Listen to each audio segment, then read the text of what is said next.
Hello and welcome to another Saturday Quaranstream. I'm your host, of course, JoeMagician, and today I'll be talking about the greatest castle that absolutely nobody in Westeros wants. The mighty fortress of Harrenhal. Or maybe better named Harren's Folly. The castle, which was destroyed in one night by Aegon the Conqueror astride Balerion the Black Dread, has limped on through the centuries. In those 300 years, 10 different houses have held Harrenhal, often to their own doom, and giving the burned castle a reputation as cursed. Ooh, spooky. Very spooky, spooky curses. But is there really a curse, though? Are the old gods exacting some kind of revenge on Harren and all those who walk in his halls for centuries afterwards? Perhaps. And today we'll be exploring the history of the castle, the cursed, and what the future holds for Harrenhal on the God's Eye. And let's do some normal pluggy things, all the things. Like, subscribe if this is your first time here. Slamming the like button will get me to wear silly hats. I got the Gurm one right here. I got the Gandalf hat over here. 150, I'll put on the Gandalf hat. Let's say 175 again, put on the Gurm hat. Although somebody had an interesting suggestion that if I get to 200, I put on the Gandalf hat again. So, yeah, sure, we'll go with that. That seems like a cool idea. If you're listening back on the audio podcast, which is what I do, I put it up on the Wit and Wisdom of JoeMagician. So if you don't have 2 hours to sit down and watch this face talk, you can always listen on audio. Leave a review if you're listening on iTunes or wherever else you can. It really helps with all the algorithms and stuff. And one thing I wanted to mention is that the patron-only episode has been written. It's finished. I just have to record it. So that should be coming out relatively soon. And that is on, of course, the absolute worst story George R. R. Martin has ever written, Meat House Man. It's bad. It's real bad. But how it's bad is really morbidly interesting, and seeing his journey as a writer is something that I kind of enjoyed. Oh, by the way, nice shirt. Yeah, I'm wearing a Westerosi Bar Association from the Learning Hands podcast. They launched their merch store recently with all the proceeds going to charity. And yeah, I picked up this one. I also picked up a tank top, which I'm not wearing because I'm not going to show off my guns. That's Learned Hand Clint and Maester Mary. If you haven't listened to them, they were also on the Wyman Manderley episode a couple months back at this point, I think so. Would love to hear Matt's take on Fever Dream. Muzzy, that is kind of my plan. I was thinking about making all the Patreon-only episodes, or a lot of them, looking at George's different other works. Giving them an analysis, maybe a read-through kind of thing. I don't know. It's... see what the interest is, see what people think of the Meat House Man episode. If you're a patron, by the way, I put up a post yesterday or the day before, I think it was yesterday, announcing that the Meat House Man is coming. And if you haven't read it yet, you can find it on the internet pretty easily. The full text is out there.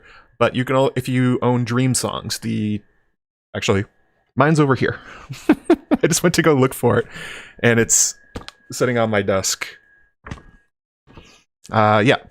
Why is Meat House Man bad? Well, you have to listen to find out exactly how bad it is. Why, how bad. That doesn't sound like good English to me, but that's what we're going with. So yeah, look for that in the coming week. Probably look at some of his less awful stories in the future for patron-only stuff. Obviously, also, if you sign up for Patreon, you get access to patron-only Slack, where a lot of these cool folks you see in the chat right now hang out during the day, talking about hurricanes and all the weird stuff that's coming. Actually, one of my recent patrons, Amy Blackfire, who shows up on a bunch of other content and is doing Chinese symbolism essays, I convinced her to try and read Meat House Man last night, and I think it traumatized her. Yeah, it's a tough one. Definite trigger warning on that one. And of course, super chats and whatnot as we're going through, or super stickers, whatever. You can also, if you feel like not giving YouTube a cut, you can send it to PayPal. Let me see. Let me get the link. I have it somewhere.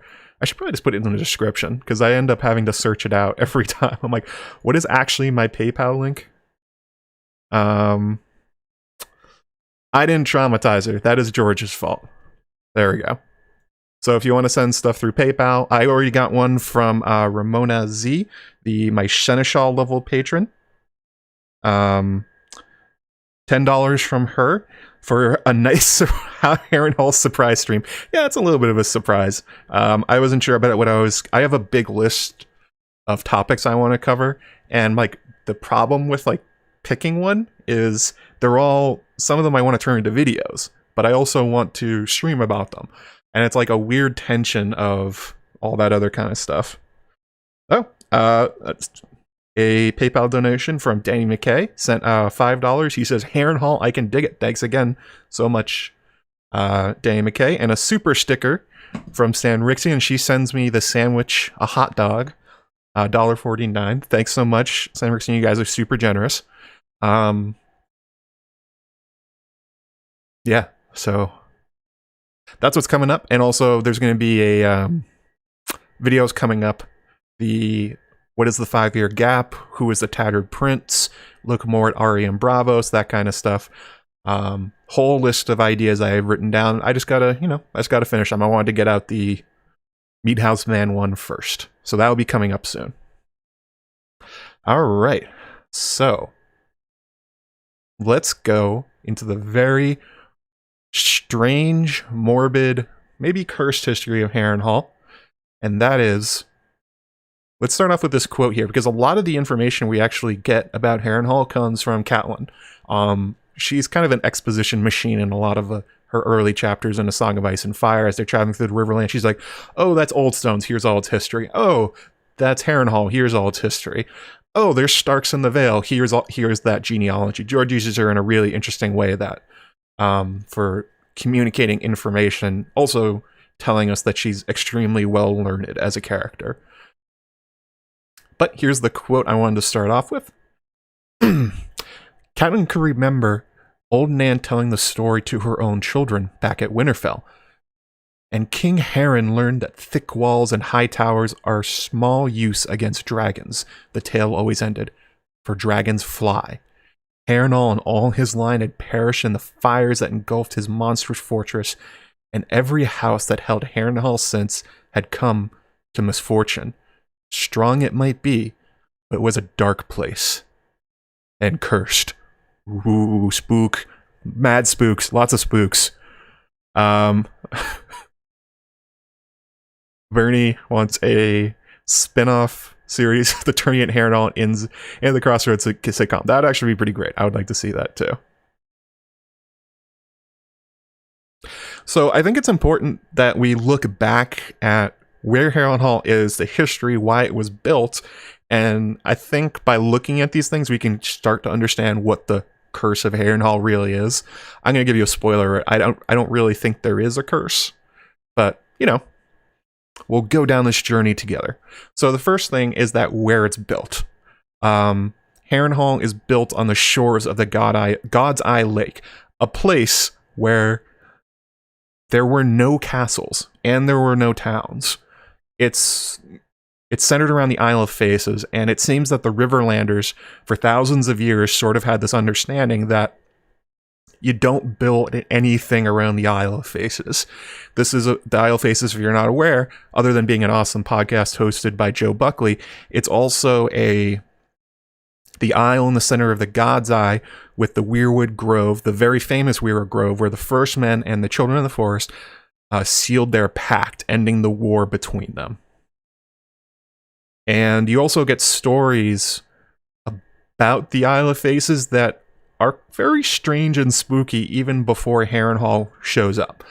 I mean, obviously, most of the Riverlands has converted to the faith of the Seven for thousands of years at this point, but still there's this fear of the Isle of Faces and the God's Eye.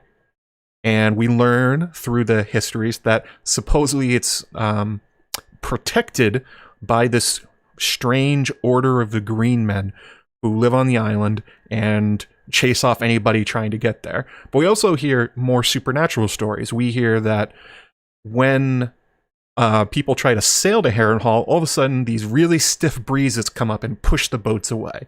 If they get really close, flocks of ravens erupt from the weirwoods and start attacking everybody trying to attack anybody that wants to land on the shore. So that's kind of strange.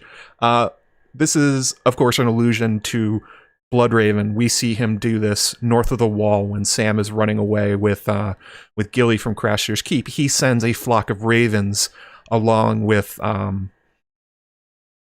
Hands to protect them. So this is telling you, George is telling us through these connections, that the Children of the Forest, the ancient order of the Green Men, probably is just Children of the Forest that still live there. We know that they mostly live underground. They live in cave structures. They live in like Bloodraven's cave, like we know. That's probably there may be Green Seer colony still existing under the island, maybe a cave structure that goes deep underground, because we also know that the God's Eye Lake is extremely deep. So if you think about it as like a large bowl, in order for there to be an island in the middle, it's almost like a mountain coming up in the middle of it. So you can imagine that perhaps filled throughout that is catacombs and Green Seer caves, and we still see them in Bloodraven's cave, which is I think that would make a lot of sense, especially if they've been cut off and this is such a holy place that, like, yeah, the Children of the Forest would protect their place just like we see in others. Although it does raise the question, if they are there, why did Bloodraven have to go so far north of the wall? It may be that the Green Men and the Children used to be there and are no longer. Or it's only protected via skin changing. Wait, what are you guys talking about?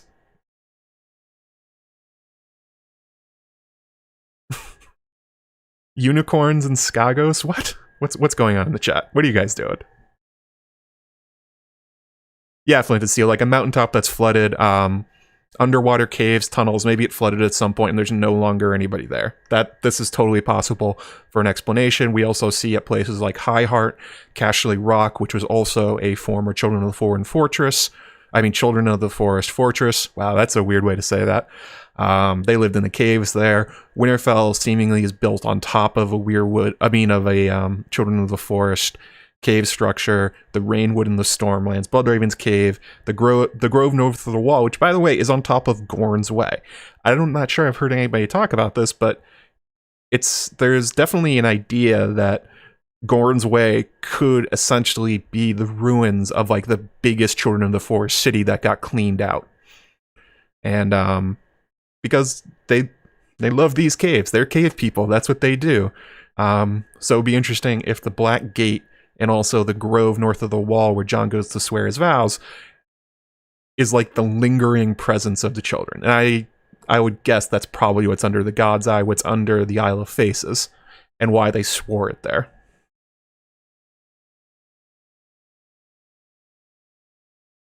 Yeah, Hammer of Waters. It's very much a holy place that, even though, like I said, no one in the Riverlands, except for really the Blackwoods, and although it's hinted at that there are a few other old god worshippers, everyone still has this idea around the Isle of Faces that, like, it's very spooky, nobody goes there. And there's a weird detail we get from the World of Ice and Fire, that the Andals, during their invasion, even though they took basically all the Riverlands, they tried to take the Isle of Faces and were somehow repelled. There's no detail on how that happened. Don't really know why they failed at it. There's no castles nearby to defend it. There's no towns. Surely they could all just get on boats and go towards it. Maybe there was some kind of mystical shit going on that stopped them. But they were pretty serious about cutting down all the weirds they could find, and for some reason they could not make it to the Isle of Faces. Very interesting. And like I was saying, long before Harren built his cursed castle, it's a cursed area.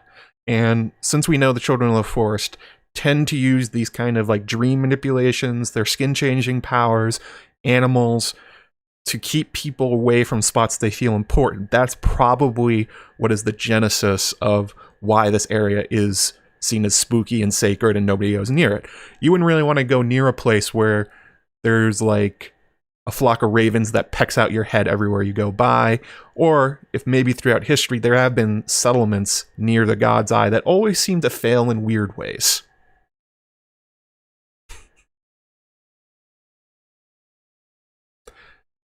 I do like this detail, though, from George, that when we're talking about, like, where this curse come from, it's kind of, like, inherited. Oh my god, you guys are still going with this. Skagosi Love Island. Hey, Alicia Kingston. Glad you could join us, talking about Harrenhal. So, it's also important to understand Harrenhal and the God's Eye in terms of the Riverlands themselves, because what we think of the Riverlands has changed a lot over time. So for instance, when you think about Dorne in the north, those have been largely static kingdoms for quite a long time. Dorne holds basically everything south of the Marches, even though that the borders have changed a little bit over time. The north holds everything north of the Neck. But the Riverlands has always been in flux, depending on the time frame, the Andal invasions, who's ruling it. So there, at different times within the Riverlands, there have been kings of the Trident, which mostly just ruled the Trident, so from Derry up to the Westerlands and also up to the Neck. But there's also been the kings of the rivers and hills, kings of the Riverlands. And there were times when there was no Riverlands, that they were conquered entirely. Also, important to point out here, the Crown Lands did not exist. This isn't like something that happened throughout Westerosi history. The Crown Lands were made up by Aegon the Conqueror as he landed on Blackwater Rush so that he would have kind of his own direct vassals and incomes around King's Landing. At different times, the Riverlands extended all the way from the Neck to Crackclaw Point and Blackwater Rush, and sometimes Massey's Hook, depending on which ruler of the Riverlands we're talking about. Oh yeah, slam that like button, you guys. 120 people watching. Slam it. Just absolutely hit it as hard as you can. Also, there was something that's been happening recently that I thought was really interesting. A few people have been taking pictures of where they're watching my streams from. I forget her name, but one woman essentially goes hiking while she listens to me. I also get tagged on Instagram. Actually, there may be one right now. Oh no, not yet. I guess she watches from out in her garden. It's very, very awesome. So if you have those kind of things, take pictures, tag me on Twitter. I would love to see it. Oh yes, Egret Targaryen, there you are. Out in Aspen. So that'd be kind of fun. Tag me on Twitter or Instagram if you do. So yeah, back to Harrenhal. So the last Kings of the Rivers and the Trident was House Teague. And they got absolutely destroyed by House Durrandon during their amazing expansion out of the Stormlands. And the kingdom that came out of this was unmanageably big, basically. House Durrandon ruled from the Stormlands, the Riverlands, the Crown Lands. All of it was House Durrandon. That's it. So if you think about it on a map, it's like just this huge arm of land that is held by the Storm Kings. And that pissed quite a lot of people off. Tie-dye Granny, that's right. That's it, Sandrixian, thank you so much. The Riverlanders were really unhappy about being ruled from Storm's End. And part of the reason is that throughout history, most of the great Riverlander houses had been kings of the rivers, and they all kind of fought against each other, and there wasn't like a long-term ruler like you see from the Lannisters or the Starks, where the kings of the river changed quite a bit, but the Stormlanders essentially like got rid of that. They're like, no more, we're just going to rule it ourselves. They didn't like that.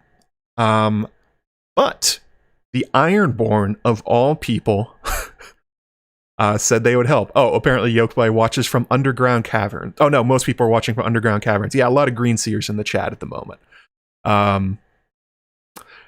House Hoare of the Iron Islands and Harren Hoare, later known as Harren Hardhand, that is a tongue twister, George. How dare you do this to us? Went to the Riverlanders and said, I'm going to help you guys get rid of these Storm Kings. We're going to take back the Riverlands. You guys can be free and independent again. And all the River Lords were like, wow, this is great. This is absolutely what I want to do. Sure, let's go for it. Didn't go that well for the Riverlanders, but it went great for Harren Hardhand. He declared himself the kings of isles and rivers and essentially just took the Riverlands for himself, gave the finger to all the River Lords, and took it back. He ruled actually from somewhere not really that impressive, but that is Fairmarket on the Blue Fork. He essentially ruled from this like weird little tower, and the rationale kind of makes sense. The Blue Fork is the closest to Iron Man Bay and the Iron Isles. At times it may have been even connected to Iron Man Bay. It's pretty close. It's a convenient escape path. We learned from Asha Greyjoy in A Song of Ice and Fire that the Ironborn have this long-term strategy of never going that far from their lands, or from the water, basically, because it always gives them a convenient retreat path. They get attacked, they can always get on their longboats and just get out of there. Yeah, Aisha Kinks, they should have known not to trust the Ironborn. They should have known, but they were greedy, and for some reason thought the Ironborn wouldn't betray them. Of course they did. So yeah, they ruled from Fairmarket, and then his son, Harren extends the territory all the way to Duskendale and Rosby and the Blackwater Rush. But he kind of stumbles a little bit. He did not end up... He launched attacks on the Westerlands, he launched attacks on the Vale, and completely face-planted on both of those wars. So the Iron Islands, at this point, controls most of the Riverlands all the way to the Blackwater Rush, and they control the Iron Islands, but they've sort of hit a wall. They can't go west, they can't go north, they're not going against the Storm Kings because it's way too far away for them to try from their seat of power.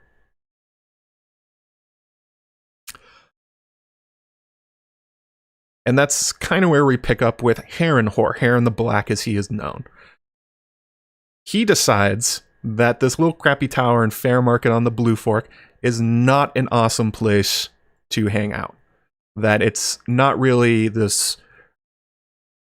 It's not like a holding that is equal to his power, equal to his wealth at this point, because he was extremely wealthy from ruling both of these kingdoms. So he decides he's going to build a new seat of power, and he chooses the God's Eye. And it makes sense as why you would build here on the God's Eye.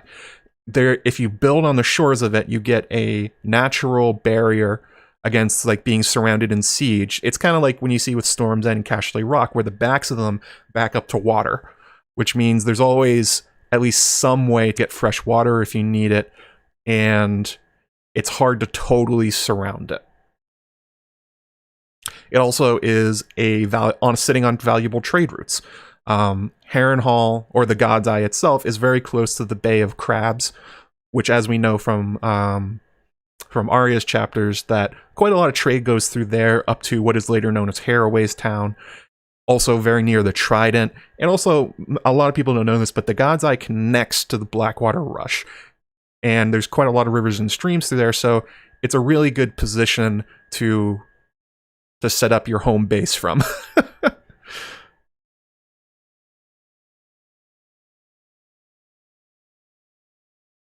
Yeah, they're called House Hoare. That's right. And it's also very convenient for Harren Hoare because there's nobody here. There's no castles. There's no holdings around the God's Eye Lake. Again, because of the connection to the Children of the Forest, the idea that it's spooky and all these other kind of things. Nobody goes there. There's nothing there. So Harren, being an enterprising king of the river, says, perfect. We're going to build a castle there. And we also know that since Harren is a follower of the Drowned God, he doesn't give any craps about the old guys. He doesn't give any crap about the Weirwoods. The Iron Men were not in the pact, supposedly, or maybe not. I'm not really sure. But the Drowned God rules for him. So there's no real problem for him. Yeah, good point from Guilty Undertaker. There's no castle there. Maybe you should have asked about that. Yeah, maybe there's a reason there's no castles there. Maybe there's a reason nobody builds there. But, you know, he does it anyway. And Harren builds Harrenhal. It takes him 40 years. 40 years of construction. And he builds the biggest castle, the biggest fortress that anyone has ever seen. And to do it, he earned his nickname, Harren the Black. He employed slave labor. He dug massive quarries and just grabbed peasants and threw them in there. He had thralls and, you know, the Ironborn tradition that is basically slavery in any other way, and kills thousands, maybe tens of thousands in construction. But what he also did, because, you know, a lot of people kill peasants, so what's the big deal? I mean, obviously we know what the big deal, but why is this a big deal to the River Lords?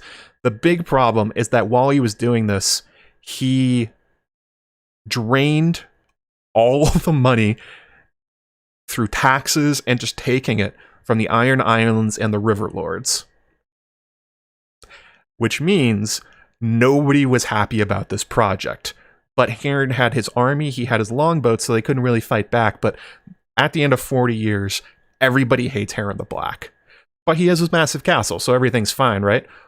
Well, yeah. There's a good quote here. I think this is also maybe from Catelyn. Actually, I'm not really sure. I forget who this one's from, but it says, Harrenhal. Every child of the Trident knew the tales told of Harrenhal, the vast fortress that King Harren the Black had raised beside the waters of the God's Eye 300 years past, when the Seven Kingdoms had been seven kingdoms, and the Riverlands were ruled by iron men from the islands. In his pride, Harren had desired the highest hall and tallest towers in all Westeros. 40 years it had taken, rising like a great shadow on the shore of the lake, while Harren's armies plundered his neighbors for stone, lumber, gold, and workers. Thousands of captains died in his quarries, chained to his sledges or laboring on his 5 colossal towers. Men froze by winter and sweltered in summer. Weirwoods that had stood 3,000 years were cut down for beams and rafters. Harren had beggared the Riverlands and the Iron Islands alike to ornament his dream. And when at last Harrenhal stood complete, on the very day King Harrenhal took up residence, Aegon the Conqueror had come ashore at King's Landing. Whoops on that one. Bad news. Didn't work out so great for Harren. And also, there's a very important detail in what we learn about the construction, that Harren is not only building on the God's Eye near the Isle of Faces, where nobody goes, nobody builds anything. You can't even get to the Isle of Faces, but he cut down 3,000-year-old weirwoods and used them for building material. This isn't the first place that has done this. I believe the Boyar, or the has a lot of weirwood in its construction. It's not that uncommon for this to happen, especially in the age of the Andals and the Faith of the Seven, but it's still kind of a big deal. But here's the weirdest thing, okay? Here's the weirdest part about the construction of Harrenhal. Harren cut down 3,000-year-old weirwoods, but then he built the biggest godswood anybody's ever seen in the Seven Kingdoms. He builds a 20-acre godswood with one supremely angry weirwood at its center. We get to see it from Arya. She says, shoving her sword through her belt, she slipped down branch to branch until she was back on the ground. The light of the moon painted the limbs of the weirwood silvery white as she made her way towards it. But the 5-pointed red leaves turned black by night. Arya stared at the face carved into the trunk. It was a terrible face. Its mouth twisted, its eyes flaring and full of hate. Is that what a god looked like? Could gods be hurt the same as people? I should pray, she thought suddenly. Yeah, I think the gods can be hurt, Arya, and I think Harren hurt them. And I don't think the Children of the Forest let it go that their divine home, their sacred place, and their 3,000-year-old weirwoods were cut down. It's also the dichotomy though is really, really strange. You cut down the weirwoods, but then you also build a godswood. This has led some to wonder if maybe Harren was kind of being messed with by the children of the forest for cutting down their trees. Because at this time, this is mostly Faith of the Seven territory, so who's he building this for? It seems totally at odds with the desecration that he's putting through the lakes and the weirwoods. So what's going on? And it's also the fact that the children of the forest, we know that their trees essentially serve as like soul jars, that this is where their afterlife is. This is where the children go when they die. They go into the weirwoods. So Harren has essentially killed 3,000 years worth of children of the forest with everyone he cut down. Children probably not happy about this. And I think if there is a curse, this is probably what he did to do it. They're especially right outside their home, their most sacred place in the God's Eye.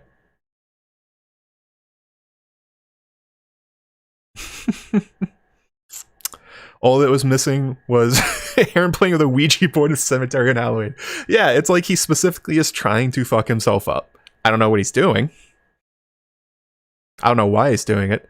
Nicola says Aegon arriving on the same day Harrenhal was not a coincidence. Built can't be a coincidence. Someone contacted him. I'm gonna get to that in a little bit, but there is sort of some understanding of why Aegon did that. I don't know if it has to be the children going like, Aegon, go kill Harren. They cut down the trees. I'm not even. Who knows if Aegon would even care if he got those messages. But anyway, so that's an important part of the construction of it. It is built with blood. It is built with weirwoods. It is essentially like a mass sacrifice site, if you think about it in a way. It's like a mass sacrifice to the drowned god. So about that. But how enormous actually is Harrenhal? Like, we know it's big, but like, how big is it? Well, it has 5 towers. We don't actually know the original names of the towers, but they're known now as the Widow's Tower, Tower of Dread, the Wailing Tower, the Tower of Ghosts, and the Kingspire Tower. These were all given to them afterwards, after Aegon destroyed it. And each one of these towers and its attached buildings would be considered large castles anywhere else in Westeros. And he has 5 of them. 5 enormous towers and castles, halls attached to them. We learned that the gatehouse, just the gatehouse of Harrenhal, is as big as the Great Keep in Winterfell. Not only that, the entire acreage that Harrenhal sits on is 3 times as much as Winterfell. And Winterfell is considered one of the great holdings in Westeros. It's 3 Winterfells. During the Great Council of 101, this is where they chose to have the council itself, because it's like, where else is big enough? 1,000 lords showed up and all their retinues, and even with, Harrenhal destroyed, they were all pretty comfy. They stayed there for months, and like, some people obviously lived out of tents and stuff like that, but there's enough space in Harrenhal that 1,000 lords descended upon it and were like, yeah, this is pretty comfy. Which is pretty wild. That's a wild amount of space. There's also the Hall of the 100 Hearths, although it doesn't have 100 hearths. It's like 32, 33, 34-ish. But it's by far the biggest hall in all of Westeros. It also has, 2 levels of galleries going up. Even the Great Hall in the Red Keep is dwarfed by this thing. It includes an armory. It has 20 forges. That giant bear pit that Bran and Jaime fought in. It has halls, great halls as big as any in Westeros, just for the barracks, and another one just for the hunters. It has a bathhouse. It has a buttery. It has a brew house. It's basically like when Harren the Black was deciding what he was going to put into it. It's like, you can imagine the architect came to him and was like, all right, Harren, so what do you want to put in this castle? Like, what do you want to have? And he just said, yes, I will have all of the things. I will have every single thing you can possibly have in a castle. And the result of this is that, we call Harrenhal a castle and a fortress, but it's much more like he built a stone city. Aha, Stone City. Gurm's old story. But that's basically what it is. It is self-sufficient. It has everything you need inside the walls. It's actually kind of weird that it's not like considered a city, because that's basically what it is. And then there's also the stories. There's a few more stories about this. I think this is from Arya. She remembers old Nan's stories of the castle built on fear. Harren the Black had mixed human blood in the mortar, Nan used to say, dropping her voice so the children would need to lean close to hear. But Aegon's dragons had roasted Harren and all his sons within their great walls of stone. And this is one of those things where quite a lot of myths and legends get played up for dramatic effect, like old Nan is doing here, where she's trying to scare the children. Did he mix blood in the mortar? Like, no, but he definitely killed tens of thousands of people in order to build it. And it's also playing on the idea that the castle itself was cursed before it was burned. The idea that human blood in the mortar, and that you get the children of the forest and the weirwood beams and the wealth he stole from the Riverlands and the Iron Islands, the castle, when it was being built, was considered cursed.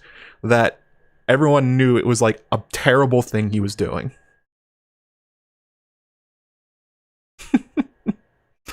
Actually, that'd be pretty funny. Viseria says the whence to the realtor. I guess the bear pit will be sufficient, but I was looking for more of a 3 bear pit, not a 1 bear pit. Yeah, the realtor trying to sell you on Harrenhal would be like, what's it got? I don't know. All the things. It has everything. But yeah, like, this is the point. It's not that Aegon burned it down, that Harrenhal is cursed. It was considered that beforehand. The whole area is considered magical and weird. The castle itself and its construction was considered unholy and a crime against nature. So it's not Aegon that made this thing happen, although he did literally burn it down, and his decisions later led to its continued rumbling, but that's not where these ideas come from. He built the monster truck of his time. Yeah, it's kind of true. Harrenhal itself is built to garrison literally tens of thousands of soldiers. We learn in A Song of Ice and Fire that Tywin Lannister brings his 20,000 man army into Harrenhal, and they are comfortably able to stay there. It has these enormous, giant, thick walls that make sieges impractical. It has more murder holes and places for archers to fire from than you can even imagine. It's supposed to be defensible from anything and everything, literally forever. Well, at least from a human army. There's also a weird line that it's built. It seems like it's built more for giants than men, which is has set off people's tinfoil about like, oh, what's it supposed to do? But it is just truly, truly enormous. Do I think he's compensating for something? Well, it does make sense that you'd want to do this, that you would want to build this kind of castle if you're an Iron Man that has inherited the Riverlands, because the big problem with ruling from Fair Market is that it makes you eternally dependent on the Iron Islands for defense. If anybody comes at you, your big move will be to run away to get back to your longships and then counterattack. But with Harrenhal, Harren is setting it up so that House Hoare in the Riverlands can be kings there forever. That they have their own seat of power, that it has lands, that they have incomes that are not just based on raiding. It's supposed to remake the power structure within the Riverlands.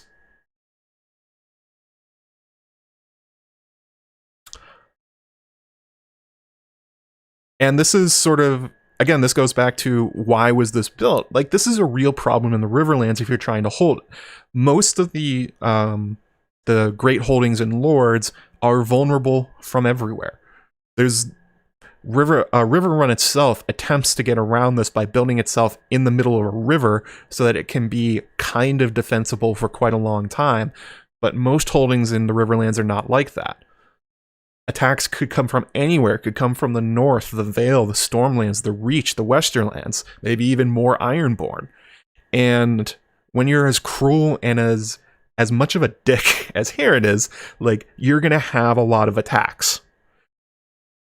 The Poland of Westeros, kinda. It's sitting in the middle, and there's no way to defend from everything. So There's no way to use natural the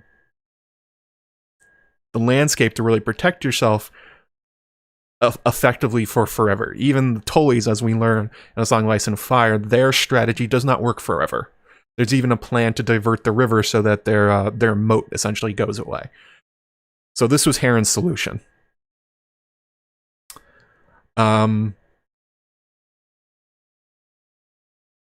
And not only does this make a really big military and political point that the Iron Men aren't going anywhere, that they're here forever, but it's also kind of a religious, magical one. Harren Hoare is not just saying he rules over the Riverlands, he's ruling over the old gods. He built his castle with weirwoods. He built it on the God's Eye in view of the Isle of Faces, essentially giving them the middle finger. And that's what it's supposed to say to those that are attacking him. This is here, now, and forever. You're not getting rid of us. And this is something I was thinking about while I was researching Harrenhal, and this has really big Lovecraft vibes. I mean, the size and the way it's constructed reminds you of places like Unknown Kadath and Lang, but especially the city of Sarnath. I think that's exactly what George is drawing on, that he's looking at this, the love story of Sarnath from, actually, what is that one from? Hang on. Sarnath. Lovecraft. The Doom That Came to Sarnath. And the setup is almost exactly identical. There used to be the great city Ib on this amazing lake, and the Sarnor, the people of Sarnor, came and destroyed the entire city, and they stole the idol of their god name. Lovecraft names are hard to pronounce, but we're going to give it a shot. Bakrugand, and destroyed the reptilian Umha who live there, the natural people. They're kind of like squishers, basically. And what they did is they destroyed everything that was there, and they built this amazing, opulent city right on the lakeshore. And much like Harren, gave the middle finger to the gods that used to live there. Well, 1,000 years later, the reptilian gods has become worshipped within Sarnath. I'm sorry. And then, in one night, the amazing giant city itself is destroyed without a trace. It is brought down to nothing, and nobody knows what happens. And you can see the parallels here with Harrenhal being built on this massive lake. It's a desecration of the old gods. It's taking in their idols with the gods' wood and doing it right in the faces of the Isle of Faces, and then how quickly that it came to nothing. Absolutely destroyed.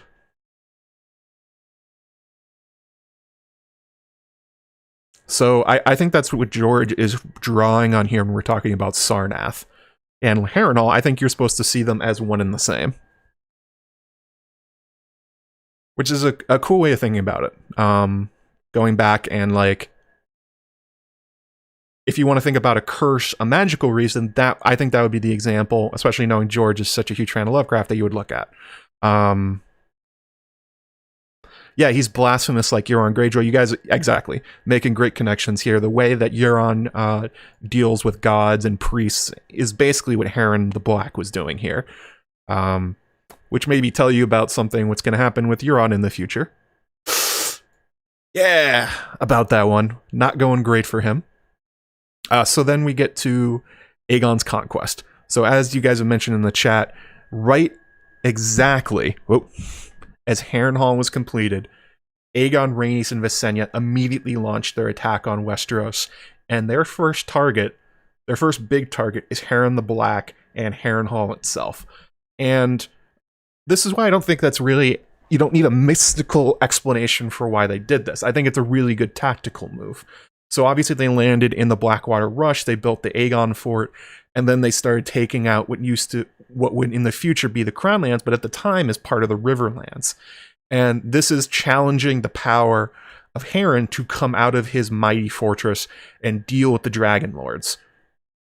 He just completed this huge fortress that nobody can beat, and Aegon and his sisters are going like, on that giant castle. They're like, come protect your vassals. I don't think you can.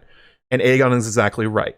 It creates this perfect narrative for the Targaryen invasion that Harren is the first target.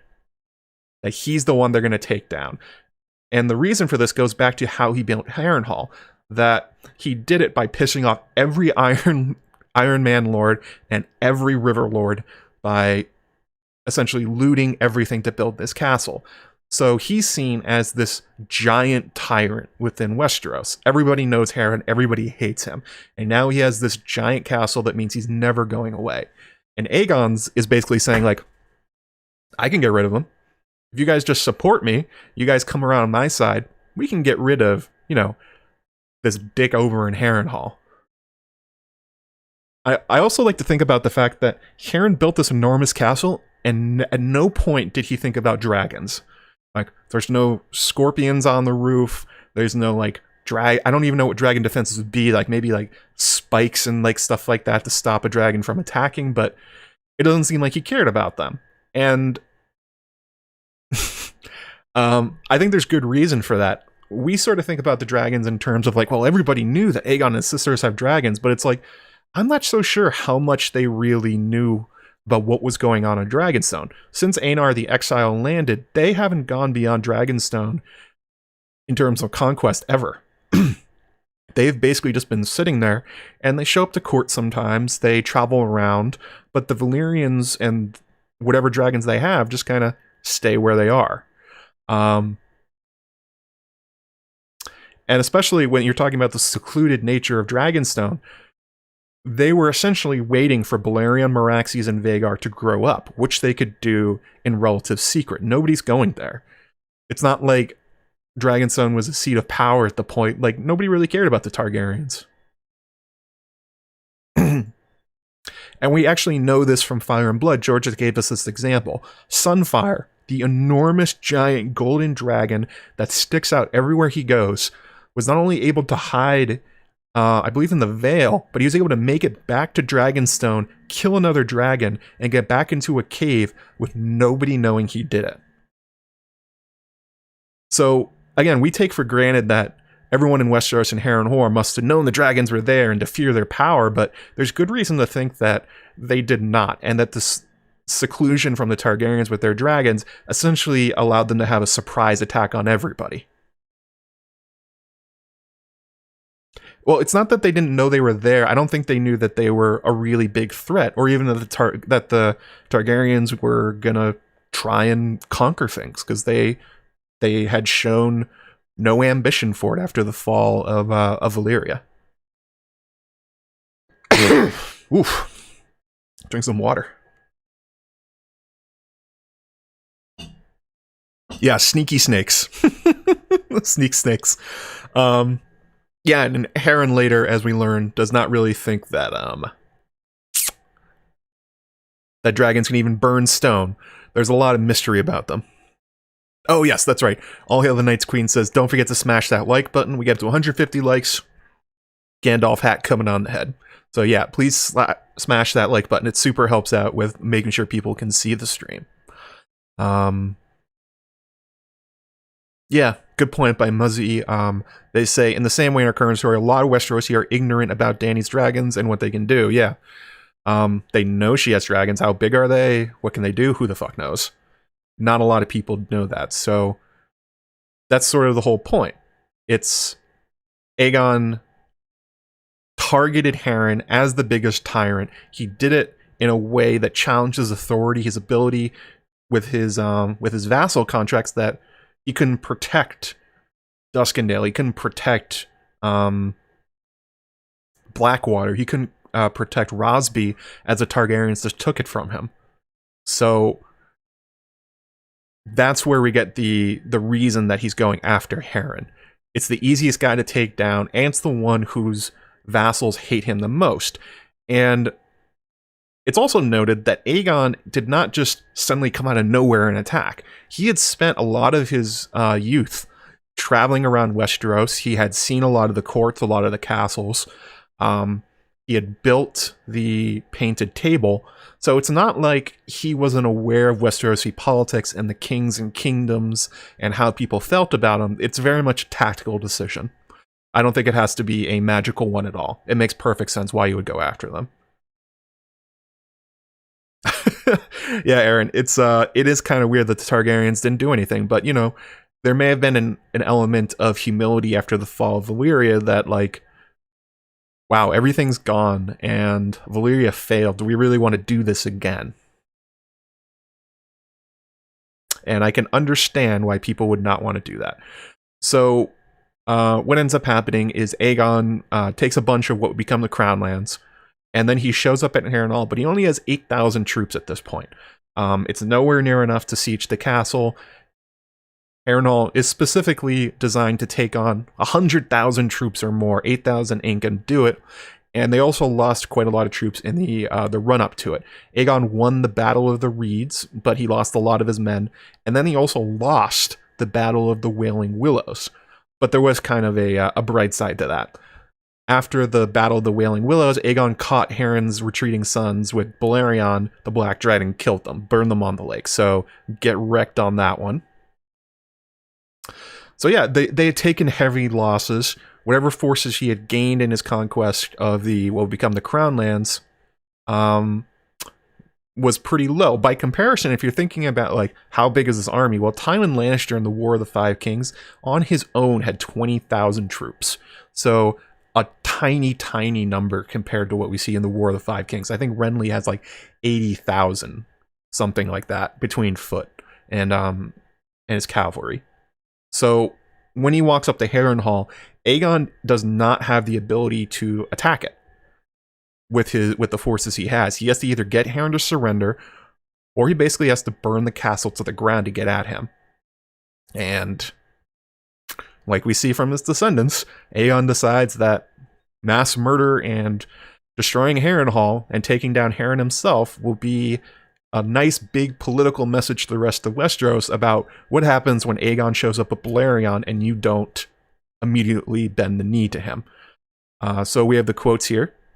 Oh yeah, good call, Alicia Kingston. Rest in peace, Chadwick Boseman died last night. That was a really big loss. Died from cancer at 41. Oh, there's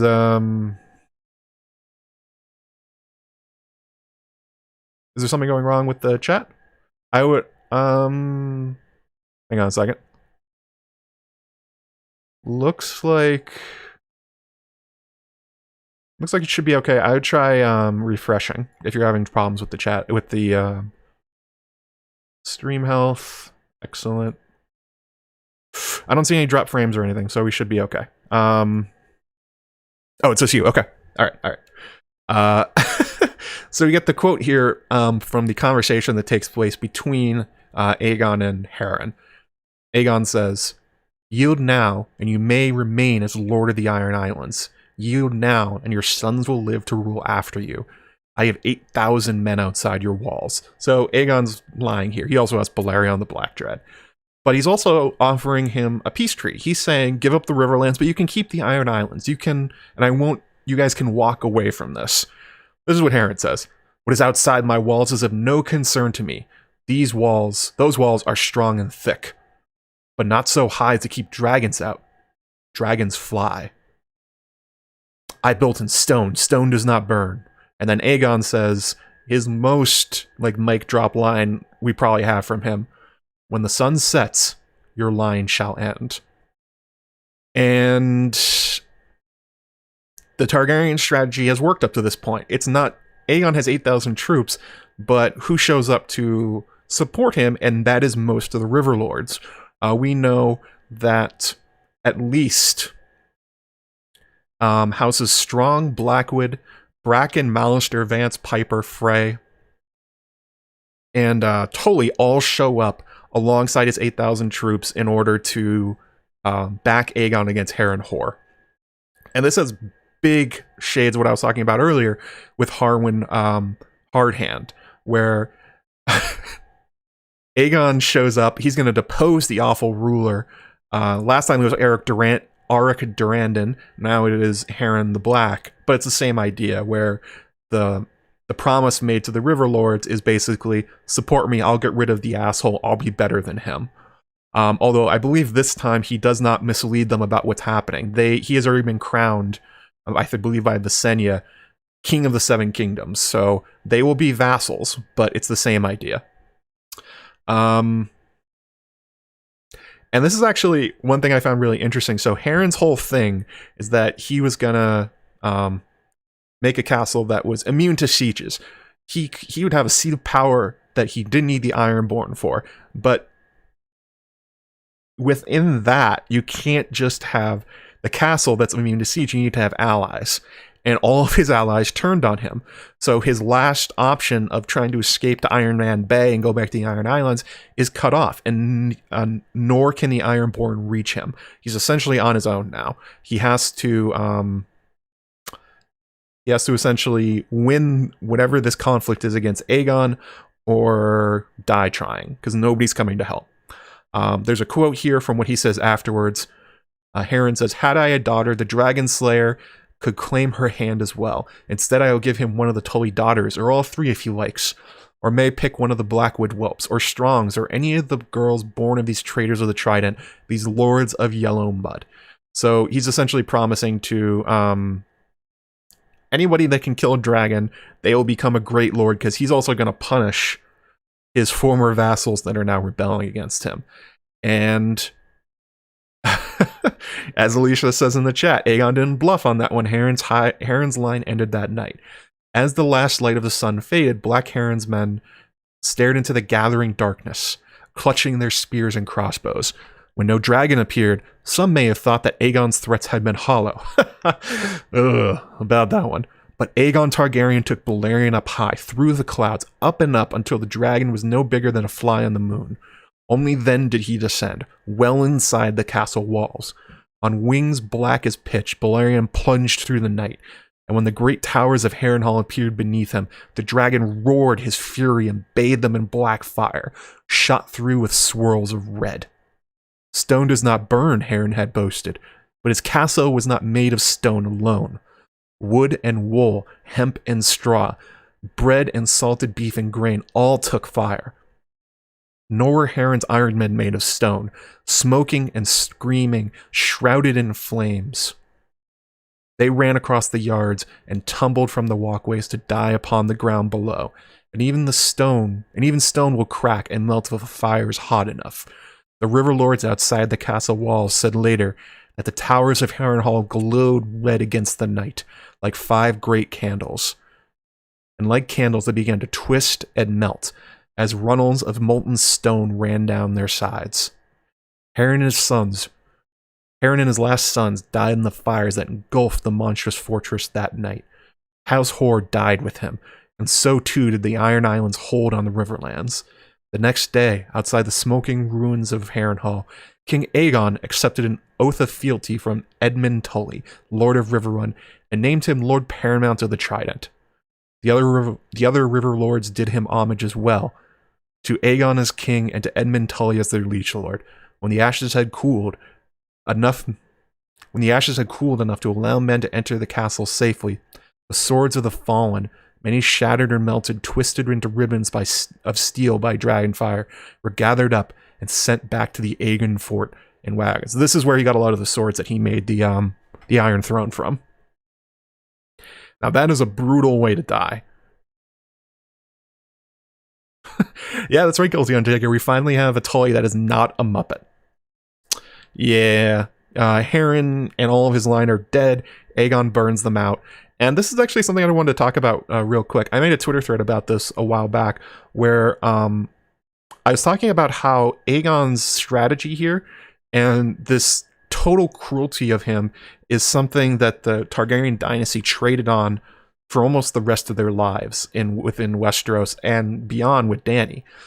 And that is, he didn't just destroy Harrenhal, he didn't just wipe out House Hoare, he killed everybody inside.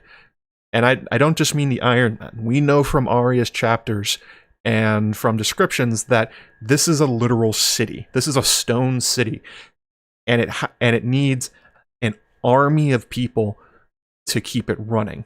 And as we know from Harren's building strategies, he did use slave labor. He used thralls. And you have to assume that quite a lot of the people inside Harrenhal were these captives or salt wives or thralls, or really just normal people that are trying to live under the reality of Harren the Black. You know, there's cooks, there's grooms, there's random guardsmen, there's all sorts of jobs that we meet from Arya, even when in its condensed form later. And all these people died along with Harren the Black. And that is something that Aegon was comfortable with. Maybe not comfortable, it was something he was willing to do. He was willing to not just... He killed probably like 40, 50,000 people in one night. And it is that extreme display of violence and cruelty that is the dramatic example that Aegon used for his path to power as the king of Westeros, along with the Field of Fire later. And it's this example of that the Targaryens for generations traded on. That over and over and over again, we especially see this in Fire and Blood, that his descendants point to Harrenhal whenever there's a lord who is acting up. He just goes like, actually, this directly happens with Jaehaerys the First and Lord Baratheon. I forget his first name, but he basically threatens him that he will Harrenhal, Storm's Edge, and all his vassals if he doesn't stop screwing around. And that doesn't stop. That keeps coming.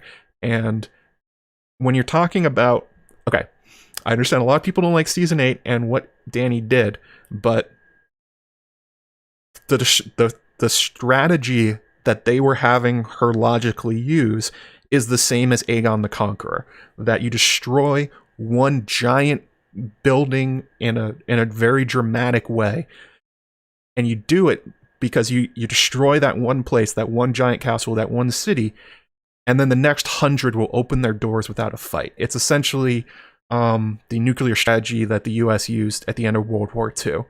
Just unbelievable death and destruction, a promise that it will come again. And yeah, that's a lot of people think about the Targaryen hold on Westeros in terms of like, it's the dragons, they'll come and destroy you, but it's specifically Harrenhal that they use as the example, as the threat. There's even Maegor and Jaehaerys and Alysanne use the same threat against Old Town. They park their dragons on top of them with the threat, especially since Maegor literally has Balerion the Black Dread, that he can do to Old Town what Aegon did to Harrenhal. And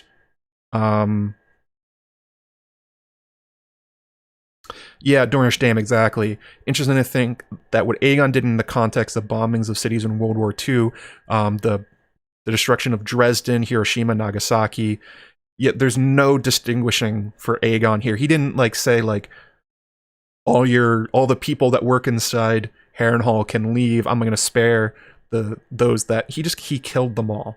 And that's basically what he did. So this is kind of what they were thinking about when they designed that plot, whether or not you like the plot and how it was set up and all these things, but this is definitely what it's hearkening back to. So yeah. Yay!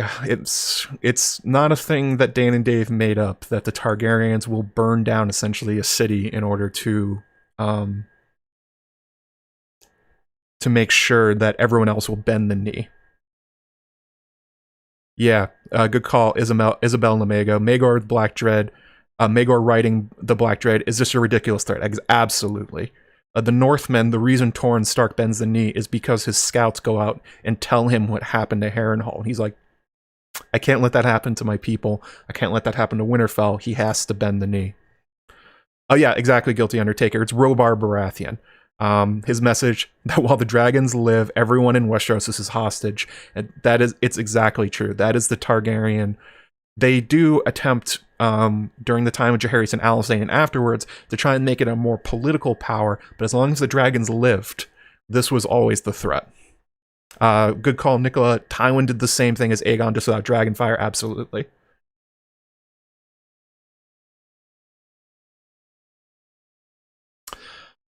So, now we get to the curse. Actually, you know what? Let's take a few questions right now. We're about an hour in, got an hour left to go. Slam the like button, 192 people watching. Thank you all so much for spending your Saturday with me. So the first one here, let's see if we can get something that has to do with what we're talking about. Bernie, one of my mods, also from the Patreon Slack, she said, "So I've always felt the curse was caused by using weirwood from the area to build the castle. And to worship the seven so close to the God's Eye, you're spitting right in the face of the old gods." And there's some truth to that. I don't think that... I think it is kind of a slap in the face of the Children of the Forest and the Greenseers that Harren did this, and that the castle remains, and that the Drowned God was being worshipped there, and then the face of the Seven afterwards, because as far as we know, I mean, I have a theory that the Strongs were secret Old Gods supporters, but that's not in the story. As after the construction of Harrenhal, no Old God supporter holds Harrenhal, and it's still full of the weirwoods, and it's still as unholy as it was before. Oh, Bernie, you don't have to be scared when you see my name. I thought this was a good comment, but I think the idea of spitting in the eyes of the old gods is definitely the idea behind... If there is a curse and what it's based on, it would probably be this. It's also important to note that bloodraven, who essentially became the old gods, tore down White Walls and Butterwell, the Butterwell home, after the Second Blackfire Rebellion. So when the old gods can, apparently they like to remove everything from around the God's Eye. Yeah, I think that's a great comment, and absolutely true that even if they're not literally any children left in the God's Eye underneath the Isle of Faces, that the Weirwoods and Bloodraven's power and the Greenseers would not forget, in the same way that they don't forget what happened at High Heart. You're not shouting to the void. I read it. I thought it was a good question. A lot of these are...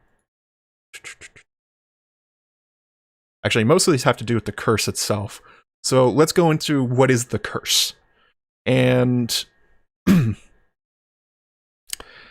so we get a lot of quotes about the curse for Harrenhal. It happens in the show as well. A lot of these lines are picked up by Dan and Dave. And it's essentially... I'll just read a few of them really quickly. So... as you say, my lord, but why Harrenhal? That is a grim, unlucky place. Some call it cursed. And then another one, Harren and all his line had perished in flames that engulfed his monstrous fortress. Interesting slip of the tongue. And every house that held Harrenhal since has come to misfortune. Strong it might be, but it was a dark place and cursed. And here's talking about Janos Slynt. I think Tyrion says this. You're a bold man to take Harrenhal for your seat. Such a grim place and huge. Costly to maintain, and some say cursed as well. Here's another one. King Robb has no more loyal servant than Wyman Manderly. I would be loath to see my sons languish at Harrenhal any longer than he must, however. That is an ill place, cursed, they say. Not that I am the sort of fellow to swallow such tales, but still, there it is. Look what's befallen this Janos Slynt. Raised up to Lord of Harrenhal by the Queen, cast down by her brother. Shipped off to the wall, they say. And this is Tyrion offering Littlefinger the castle. Littlefinger took a moment to adjust the drape of his cape, but Tyrion had seen the flash of hunger in those sly cat's eyes. I have him, he knew. Harrenhal is cursed, Lord Peter said after a moment, trying to sound bored. And then it says, and then another one. Harrenhal would earn a reputation as cursed in the years that followed, as many of the ruling houses would meet unhappy ends. So if you break down these quotes and what they're talking about, essentially the idea is, if you are given Harrenhal, your house will become extinct relatively quickly after taking it. That within your lifetime, within a couple generations, it's gone. And the Janos Slynt example is maybe the most dramatic one. I think he got it and lost it within like the space of a month. Peter Baelish was given Harrenhal, but didn't die. Not yet. But as I talked about earlier, with its construction and the connection to the old gods, this spooky connection already existed when Harrenhal was new. So there is this idea that there's a curse placed on it from Black Heron's influence, and that this whole area is a cursed, weird, magical area that is being encouraged by the destruction of all the houses that eventually take it. Good point. I'm going to get to this in a second, Guilty Undertaker. Not all the houses immediately died, so the curse isn't exactly true. But, yeah, I mean, we have the Weirwood worship also often involves blood sacrifice, so the blood in the mortars is talking about kind of old god stuff. It's called a dark haunted place, but we also get this kind of language about Winterfell, that there's a lot of people that thinks there are ghosts in Winterfell, real ones, which we actually know what those are. It's some of them are Bran skin changing the Winterfell tree and scaring the crap out of Theon. So it may very well be that the Skin Changers and the Greenseers are messing with the people of Harrenhal, making it feel spooky and haunted just because of the way their powers work. And then also we get Alice Rivers, who I talked about for 2 hours with, I think, History of Westeros about a year ago, I think, with Shakespeare of Thrones.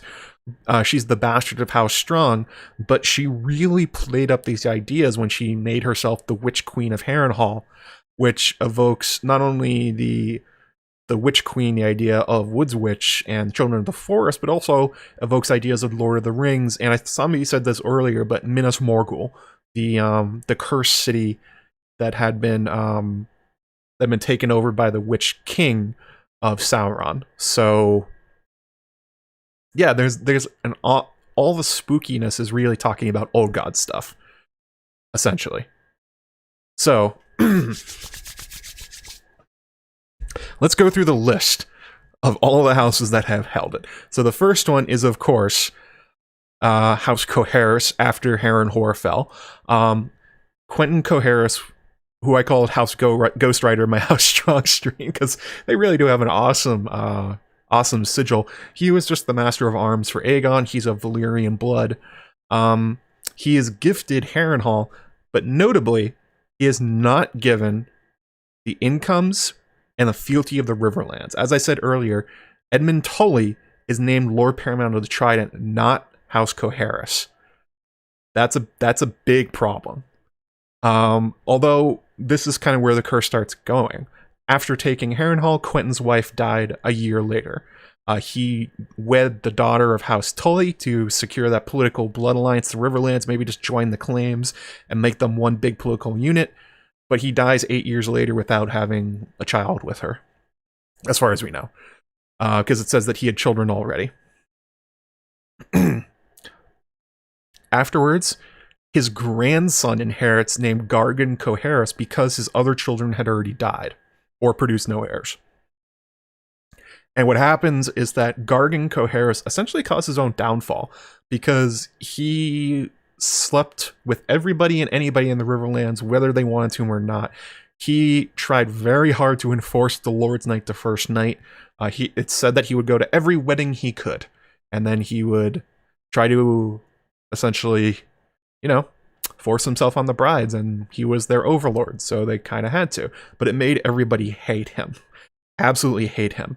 And when Harren the Red, this is supposedly Harren the Black's grandson, but considering everybody died, it's not really clear if it was. The Riverlanders essentially just opened the doors for Harren the Red, let him into Harrenhal, and they killed Gargan, whose name is also very Garth-like. Kind of the idea of the abusive sexuality of Garth Greenhand. And that ends House Coharis only 37 years into their reign. That's pretty quick. So then Harren the Red's rebellion is put down shortly afterwards. House Harroway is given Harrenhal as a reward. They kind of have their own holdings in Harroway's town, but not much. They're not given Lord Paramountship. But Lucas Harroway is a kind of dude that is trying to make the whole Harrenhal thing work. So he ends up bunning up to Maegor the Cruel and he becomes Hand of the King, and he gives his first daughter, well, quote unquote, gave. Maegor took what he wanted, much in a similar way to Gargan before him. He takes Alice Haraway as his wife, but Alice has a monstrous child, sort of like Dany's, the dragonish child. And Tyanna of the Tower convinces Maegor that it's because she was cheating on Maegor, that this is the gods punishing her. So Maegor agrees and kills every member of House Haraway. They're gone. Not only that, Alice Haraway is given over to Tyanna, who essentially tortured her for weeks and months until her death. Haraways are gone. So this is now 44 AC this happens. There have been 2 houses in 44 years that have taken up Harrenhal and been completely wiped out. Okay, that sucks, but Haraways kind of had it coming. Well, not really. Okay, let me say this again. I said that wrong. Coharis had it coming, and butting up to Maegor is a dangerous thing to do. And Maegor was really the cruel, and what he did to the Haraways was over the top. But it's kind of like the chance you take by trying to be his Hand of the King. So then we get House Towers. They're given Harrenhal for winning a melee. They're a knightly house, and that's about it. Maegor gives it to Walton Towers, but he dies 2 weeks later from wounds in the melee. Whoops. Curse. Curse. Curse, curse, curse, curse, curse. Oh. We are 27 away. Smash that like button. We'll put on that Gandalf hat. Got 209 watching. Again, thank you guys so much. So Jordan Towers is given Harrenhal, but the lands around Harrenhal are also shrunk at this point.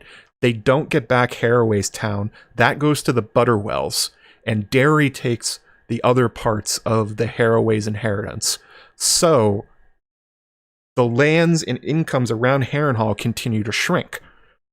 That's not great. They last a solid, what is it? So 17 years after that, Jordan's last son Maegor dies in 61 AC, no heir, house goes extinct, all his other sons die before that. And all their children. Curse, curse, curse, curse, curse. And this is where Rhaena Targaryen enters it. I talked about her a lot in my video about who was behind what did I call it? Westeros Horror Story, like who tried to kill Rhaena Targaryen. After all that, she eventually finds her way to Harrenhal, and she lives out the rest of her life quietly there with her dragon, and became friends with Maegor Towers and the very small household that they had there. It was mostly ghost town. This is kind of isolation for her. And that's 73 AC. So we now have, within 73 years, basically kind of 4.5-ish houses have held Harrenhal and then been wiped out. But now we get House Strong. Yes, House Strong. Woo! They enter the narrative. Love House Strong. Love those guys. 73 AC. Again, Harrenhal is given to a knightly house, Sir Bywin Strong. He is not a lord. He is just a knight. He has no holdings that we know of. He's given Harrenhal. Again, he is not given any other holdings. Although the Strongs are maybe the ones that make the most sense for who holds it, because it's very likely based on their sigil. I've speculated that maybe they ruled from Oldstones, but it's also very possible they ruled from the castle of Fieldstone, sitting in between the different tridents to match their sigil. But they're at least around the area, unlike House Coharis, who were just Valyrian dudes that showed up.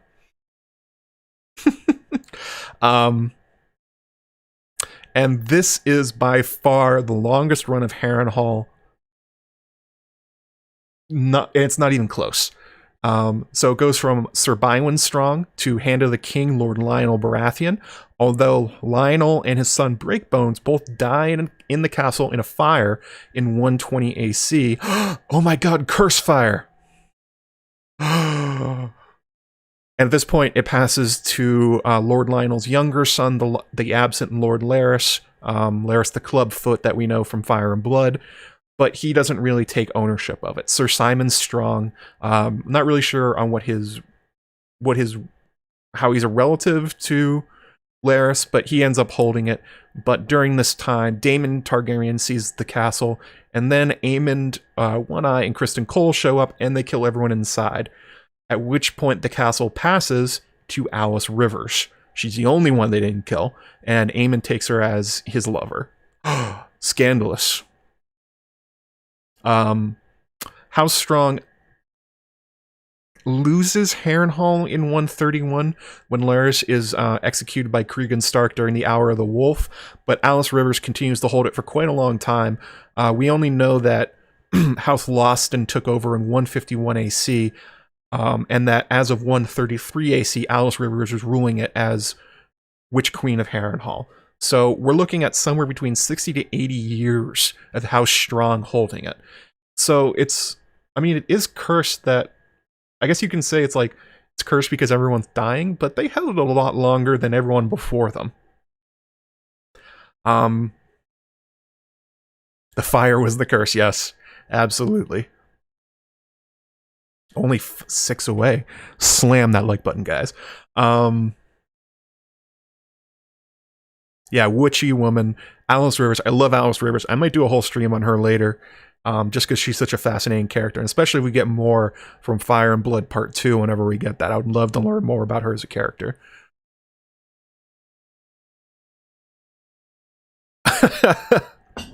They held longer because they were many. Yeah, that may be true. Oh, looks like we got it. Gandalf hat engaged.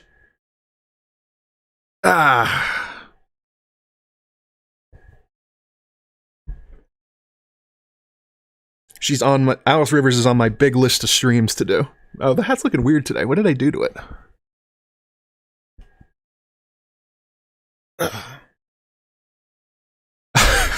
Yes, Aaron. Alice, more witchy ass pussy. The wop. There we go. Oh, by the way, all my rebrand stuff with the hat is coming very, very soon. Sanrixian and I have finished the designs. We're just working on the intro. And then after... Wow, it looks really weird. I don't know what I did to it. I may have thrown it around weird. But anyway, there we go. Yeah, that stuff is all coming soon. Remember, 175 Germ hat. So after that, House Lawson takes it. But again, this is a knightly house. Sir Lucas Lawson is given control of Harrenhal. Then we eventually get to Mad Danelle Lawson. More witchy vibes from her. Alice Rivers, Melisandre, that kind of thing. She supposedly used giant bats to kidnap children and young women so she could bathe in their blood. Talking about the Bloody Countess. That's what George is drawing on there. Apparently she used the bathhouse, and it was really gross. But yeah, big old god energy at this point. But then Danelle dies somewhere around 220 to 230 AC, no heirs, and their servants, the knightly house, House Went, takes the castle, and they also take their arms, and then we get about 70-80 years of House Lawson, and then another 70-80 years of House Went. So the curse is really more centered at the beginning. If you're talking about houses being wiped out, the other ones held it for quite a long time. Raysenia, my first opportunity to watch a Quaranstream live. Well, I'm glad you could. Thanks for showing up. And then obviously House Slint loses it. House Went loses it during War of the Five Kings, where Shella Went, who is missing, we don't really know what happened to her. She yields the castle to Tywin. Jael Swint loses it after like a week. And then Peter Baelish is the current Lord of Harrenhal, who has never stepped foot in it. Okay, so that's the basics of the curse. We're looking at 300 years, 10 different houses held Harrenhal. Most of them went extinct. So what's exactly going on here? And I think there's a few things going on. I think the first thing is economics. Okay, so I kind of made reference to this while I was going through the houses, but you have to remember what Harrenhal was built for. It was built for Harren the Black, who was the king of the Iron Islands and the Riverlands with no lord to kick money up to. It was supposed to be a dynastic stronghold that would make him one of the great lords in Westeros. And as such, it needs all those incomes, it needs those lands, it needs those vassals for Harrenhal to be staffed and garrisoned and everything to be paid for it to run properly. And that's not what Aegon did. Aegon instead split the Riverlands from Harrenhal. He gave all those lands, he gave all the vassalage to the Tullys at Riverrun. So you're looking at already the biggest castle in the realm, and nobody's going to have the money to keep it going, especially not after it's been destroyed. And then you look at the houses as well that were granted Harrenhal. Okay, so if you go through them, you have a landless master of arms in House Jaehaerys. You have the queen in the east, who doesn't have any vassals or incomes except whatever she gets from Jaehaerys.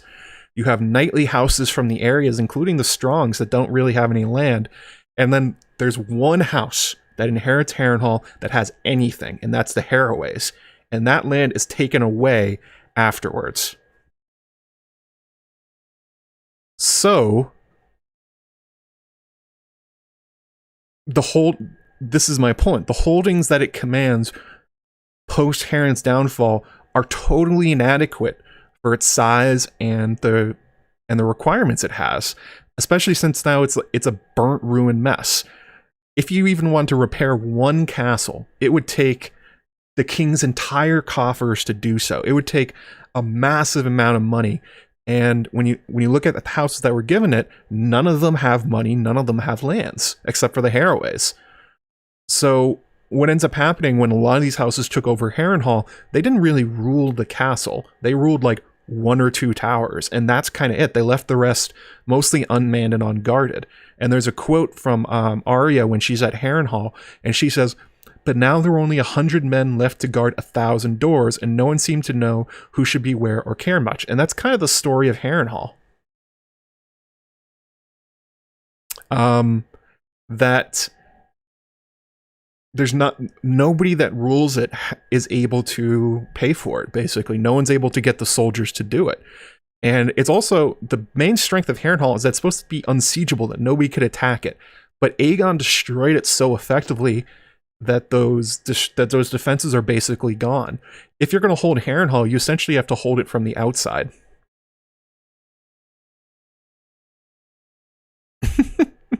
Yeah, a Zillow description for Harrenhal, charming fixer-upper. Think about it. It took 40 years and 2 whole kingdoms to pay for it to be built. You have to imagine the same kind of money would be required to rebuild it. Nobody has it.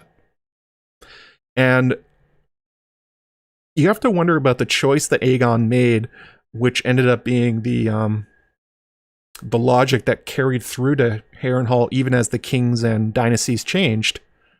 Oh, I didn't drop, did I?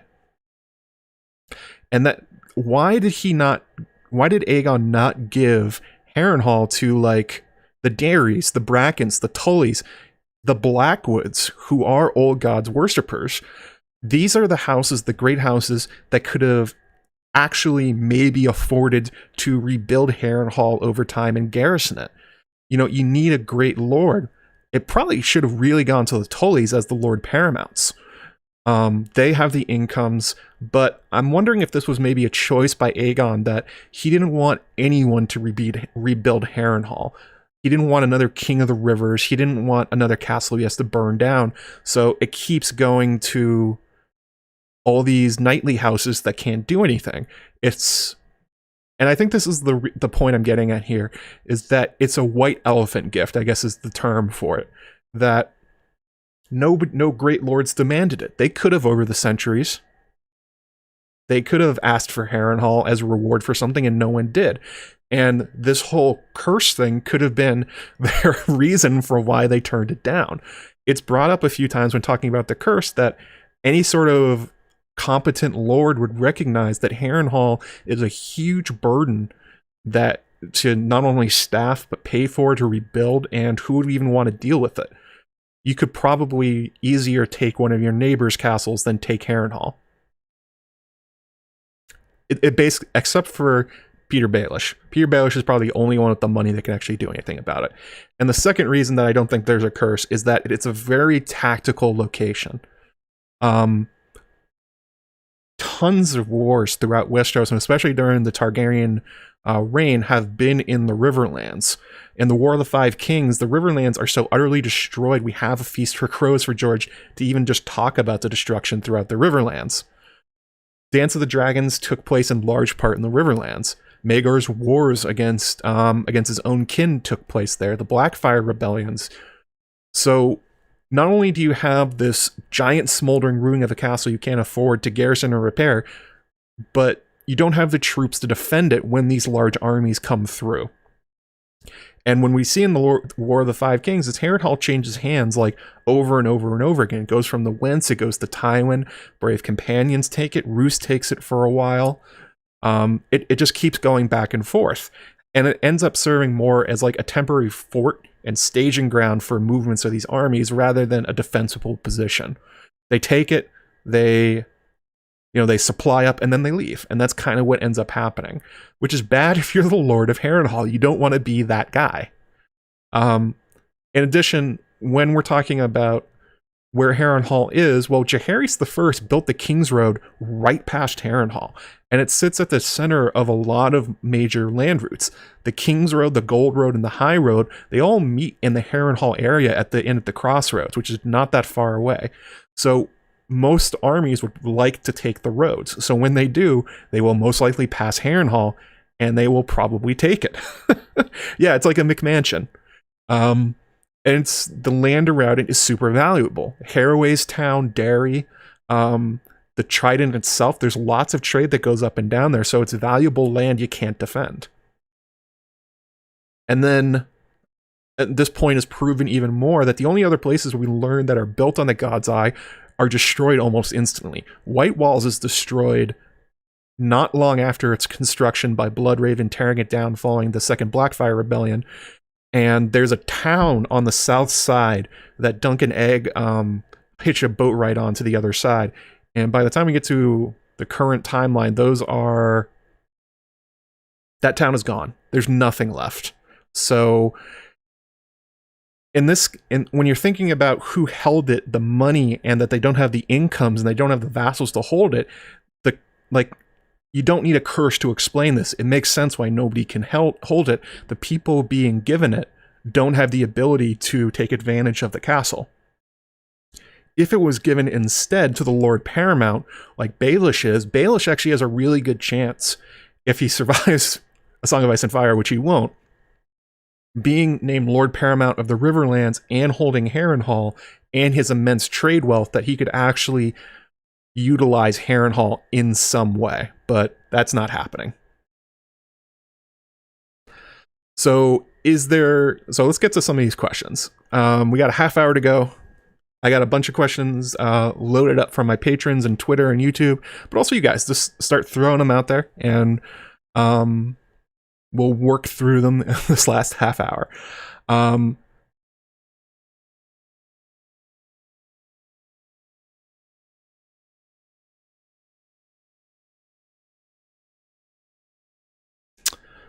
So Steven Stark, one of my patrons, very sweet man over at Here Be Dragons, he asked, is the curse even a real thing? There's a precedent to believe it. How sure are you, really? I'm skeptic by nature. I'm not 100% convinced it's real. So the reason the houses keep losing it, I don't think is tied to a curse. But there may be a curse in the same way that the Night Fort is cursed, or in the same way that Winterfell is this haunted, spooky place, that the Children of the Forest and the Greenseers continue to have an interest in this place, and they watch it, and maybe they mess with the minds of the people there. But that's separate from the economic and tactical factors that make it implausible to hold after Aegon's destruction. Bernie was talking about this earlier, but like what we were talking about a curse, like what are we even talking about? Like an evil spell cast on them? We haven't really seen spells. We've seen skin changing, we've seen dream invasion, we've seen shadow babies. No one like casting a spell like in other fantasy books.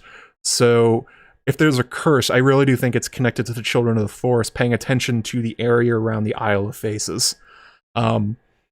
And the stories we get about how the fact that you can't reach the Isle of Faces by boat because you get blown away or attacked by ravens really leads to this point that there's two separate things going on. You go to Harrenhal and you go to the area, the children will mess with you, but that's not why people keep losing it. And this is probably a very similar idea to why people think the Nightfort is cursed and that they think it's an evil place. It's probably the same idea of like these psychically charged areas with lots of weirwoods and a lot of history around them. Maybe like hinges of the world, as Melisandre talks about, but definitely that these are centers of Children of the Forest magic, that kind of thing. Oh, was Dany cursed by Mirri Maz Duur, says Bernie. No, I don't think that was like a curse. I think that was Mirri Maz Duur, because the question that was being asked was basically, when will she see Drogo again? And Mirri Maz Duur, as she's about to die, thinks of a theatrical way to say, absolutely never. She just lists a bunch of impossible things, not like, and also like, when will she have a child again? Mirri Maz Duur is saying never, because Drogo's dead, and she's also being mean about it because she's about to die. So like, I think that's what's going on there. Tubbs 1971, who held Harrenhal for the 16 years of Robert's rule that his house went? They continued to hold it after Robert's rebellion. They ended up giving it up to Tywin when he came calling with his 20,000 troops. Guilty Undertaker says, would you say that with Harrenhal, George is making a point that castles are meaningless without the small folk to sustain them? Absolutely. A title is nothing without loyalty. Being the Lord Paramount of the North means nothing if nobody will follow you. It's the same lesson we're seeing with Roose and Ramsay after Ned's death, that it's not enough to just hold the titles legally or with an army. Over time, your vassals will throw you off if they hate you. And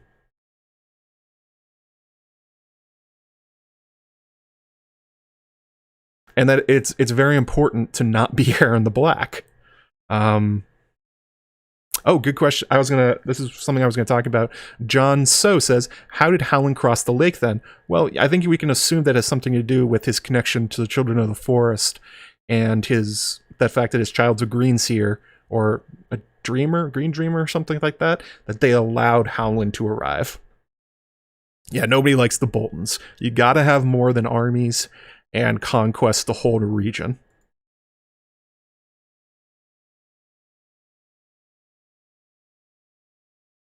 Yeah, good point. Koi, Venazi, a castle does not make a king. That's exactly correct.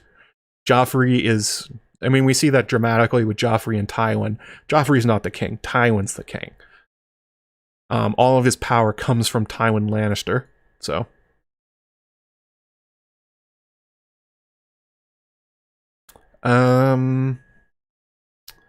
Let's see here. Oh, Eric Foreg, one of my patrons, always an excellent question asker. What do you think will occur at these locations in future books? Are we going to get dragon battles at the God's Eye, Euron ruling from Harrenhal, the final White Walker battle at Harrenhal, Littlefinger returning there with Sansa? And there was a question before the stream started about, like, will this be where King Bran will rule from? And this was something I was really excited about with the show, when they released that trailer with the Fire and Ice meeting at Harrenhal and the Trident, and that being where all the battles would happen. I'm not sure. I don't know. It's set up that we may get a dragon battle over the God's Eye. That has happened so many times in the history that maybe that George is probably leading up to that. I'm not sure if the White Walkers get that far south, though. If they get that far south, it's because they have effectively ended the North. There's nobody left. They have to get by Winterfell. They have to get by the Neck, through the Twins, all the way down to the God's Eye. At that point, they will have essentially exterminated half of Westeros. I'm not sure that's going to happen. But it would be very dramatic, especially because the God's Eye and Harrenhal and the Isle of Faces is so important to this child of the forest human dichotomy and conflicts that we see are still coming up. And the fact that, like, Alice Rivers was there and all this other good stuff. So I'm not sure. I don't think Littlefinger will ever step foot in Harrenhal. I don't think that's going to happen. I think he's going to die having never gone to his holdings. Euron ruling from Harrenhal? No, I think he would rather rule from the Red Keep with a dragon. That would be my expectation for Euron. Although I can imagine that he may start ordering the chopping down of weirwoods, because he's on such a kick about, like, there's no gods and the gods don't do anything, they don't punish me. It would be interesting if he chopped down all the weirwoods to dare them and then ends up dying. Yeah, Aaron, I remember I made a whole post about it. And then actually Alt-Shift-X made a video where he referenced the thing I wrote about it. I think that was for Watchers on the Wall.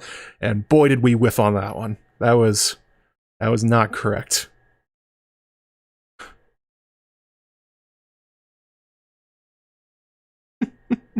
Carlito King says, in regards to where people listen and watch your podcast, started listening on your prison cell on a smuggled smartphone late at night. Whoa! Now you're out and listening on your commute. Well, I'm glad you got out of jail. That is dedication to listening to me. Holy crap. I'm glad you didn't get in trouble for that. Stephanie Frederick, hey, how's it going? Well, we got 15 minutes left or so, let's see here. Let's scroll up a little bit.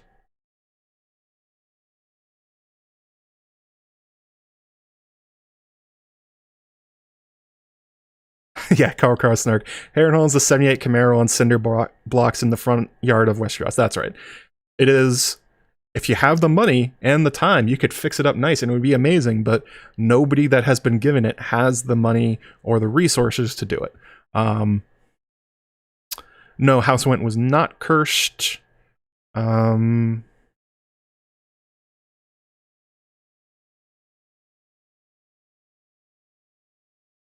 Oh, there was a good question on YouTube. Oh, wait, no, on Twitter.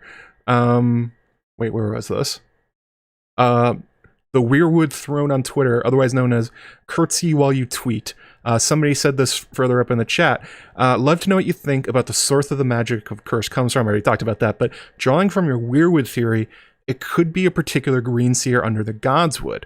Or maybe it stems from the weird beams and the using the castle's construction, making a conduit. So this is an old theory, the first one I put up on YouTube, where I talked about how I thought that weirwoods were grown from corpses, kind of like you see in Orson Scott Card series. I think it's one of the future ones. I think it's Children of the Mind, maybe, that you learn about this. It's the Bequinos, where essentially when they die, they turn into trees. And I think that's kind of what's going on with the Weirwoods. The fact that they all have these weirdly unique faces that kind of look like the people that live there. I think George's, and the idea, there's also some other logic I put in there about how, like, people get buried within A Song of Ice and Fire with, like, tree seeds. And I think that's sort of calling back to the idea that the trees, well, we know they're literally alive. We know that they do contain green seers in their souls, but they may be grown from a person being sacrificed in a blood sacrifice way. And then the face that's carved is literally theirs. So who could be super angry and buried in the the Harrenhal Godswood? Well, it'd be a really old tree because Harren is built around it. So it'd be interesting if that was like, that face was maybe somebody that was sacrificed, or maybe an Andal king. That'd be super interesting. If, like, one of the Andals that tried to take the Isle of Faces, they ended up killing him and turn him into a weirwood. Oh, 2 more to go for the Germ hat, so slam that like button. And then we'll go full Germ on this one. Yeah, I think that's a good question. I do love thinking about, like, even if it's not true, just like the headcanons of who exactly is each. Oh, we got it. Okay. Who exactly is each weirwood is super interesting. Like, in particular, the Winterfell weirwood looks like a Stark. Like, it looks like them. And at times, when Bran's looking out of it, I mean, obviously it literally is him, but it'd be interesting if the Stark look, it goes all the way back and that's like Bran the Builder or something. All right.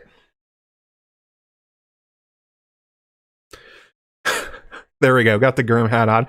We were talking about this in the patron Slack last night, though, but I'm glad I have better style than Gurm. Because, oof, those old pictures of him wearing this hat are not great. That guy had a terrible beard and, like, long, gross hair for quite a long time. Keeping it a little fresher. Thank you guys for for slamming that like button. Bernie says she went to search a search of ice and fire. First use of curse is tyranny for a small man. He has been cursed with a dangerously big mouth. I didn't know that. That's a cool one. Yeah. Gurm has cool hats, but I am not going to go full Gurm. I am very happy with my Westerosi Bar Association shirt and whatever kind of shirts I produce coming up. When I launch the new stuff me and San Rixie have been looking at, that'll probably be what I wear for a while. Also, Sanri's coming out with something very special. A new couple of shirts, so keep your eyes out for that. Her own designs, not only for Nauticast, but her own, and they're going to be really cool. Never go full Gurm, yeah. Okay, let's see here. Yeah, I should remake that one. I could do a better job. It was like 45 minutes, and it was basically a slideshow. So I could just remake it. I deleted it because of the asshole who was reading the quotes on it. Well, I didn't delete it. I still have it, but it's just private.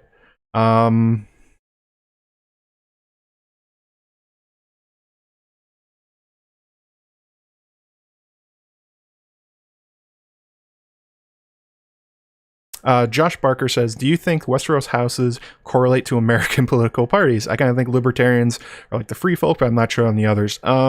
Most of the Westerosi houses would be conservatives. Very hard conservatives, far-right people. Feudalism does not reward egalitarian ideas, does not reward socialism or anything liberal. They are very far-right. Especially with their understandings of religion and marriages and their control over women. All these other kind of things are extremely conservative values. So the fee folk are probably as close as you get to women cannot inherit. There's no rights for peasants. There's very little rights for the middle class. There basically isn't a middle class. Westeros, not any, like, just as far right as you can get. That's what Westeros is.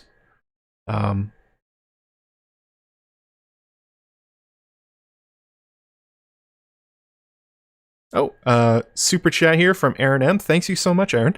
$20, very, very generous. Loving the spooky Saturday stream. Yeah, I'm in the mood after Meat House, man. What do you think after Aegon? Why do you think after Aegon more castles didn't work to fortify themselves against the dragon? Seems like it would have been the thing to do, just in case. I imagine the reason they didn't is they didn't even know how. And if they did, if like Aegon and the rest of the Targaryen dragon riders and kings throughout time learned they were building dragon defenses, they probably would have showed up and forced them to be removed. Although we do know that there's only one house that is a known dragon slayer, and that is House Will, I think. Let me check on this. Meraxes. Meraxes was shot down over Hellholt. So that is House Oler. I'm sorry, the Olers and Hellholt is where Meraxes was shot down by Scorpion. So anyone that was building defenses, they would probably try and get rid of. But yeah, that's kind of how it goes.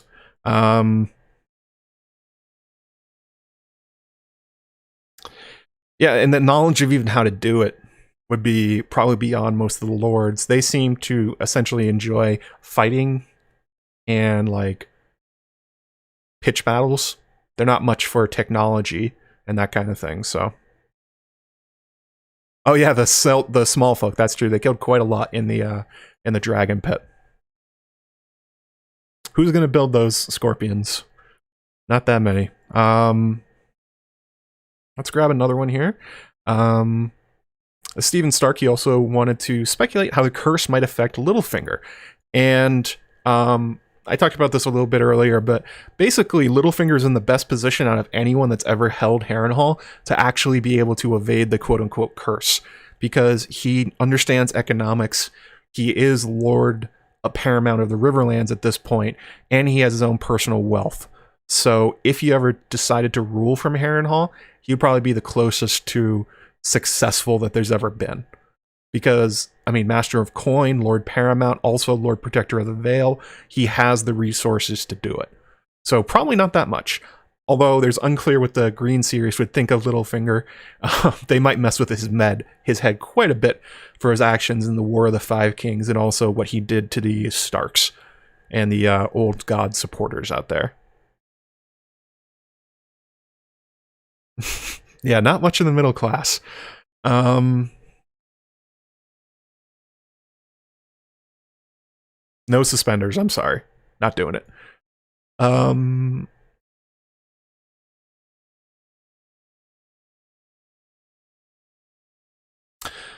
Lady Rosalind Valarian. Is that like a canon character? I don't remember. Rosalie. That's a good name.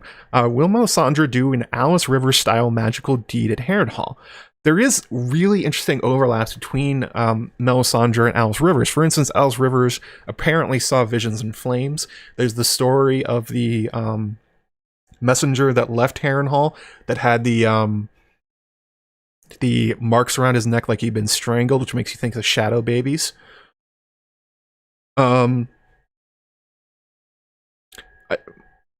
role with Aemon One Eye seems very similar to Melisandre's role with Stannis.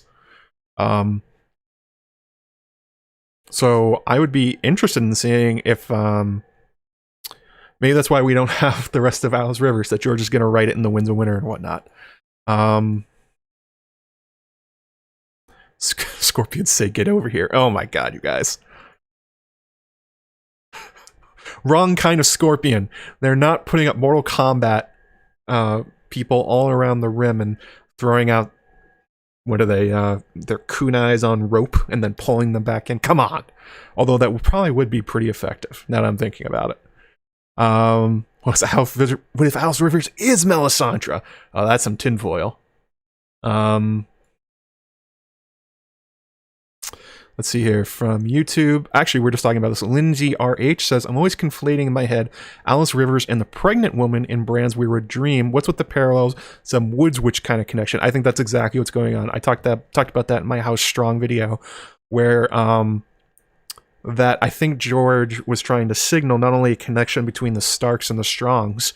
I mean, the names are basically cognates of each other, and in German, Strong is literally translated as Stark. But I think it's trying to clue the readers in a little bit more that the things going around Harrenhal are less like curse-like, but they're old gods-like. That's the Green Seers. It's the it's bloodraven. It's Bran. It's kind of a resurgence of old god magic within the world. And also, which, if you think about it in a way, is interesting that it links Melisandre to Alice Rivers, who is ostensibly an avatar of the old gods. So, kind of a linking of the magical powers.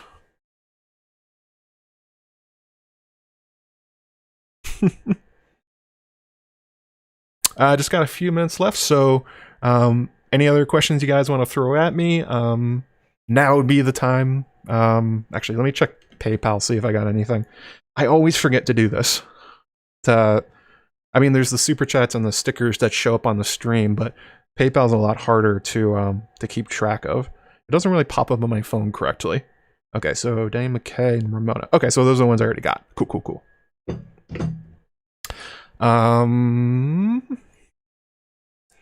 Flinted Steels asked, what do you believe is the purpose of Harrenhal in regards to the Long Night?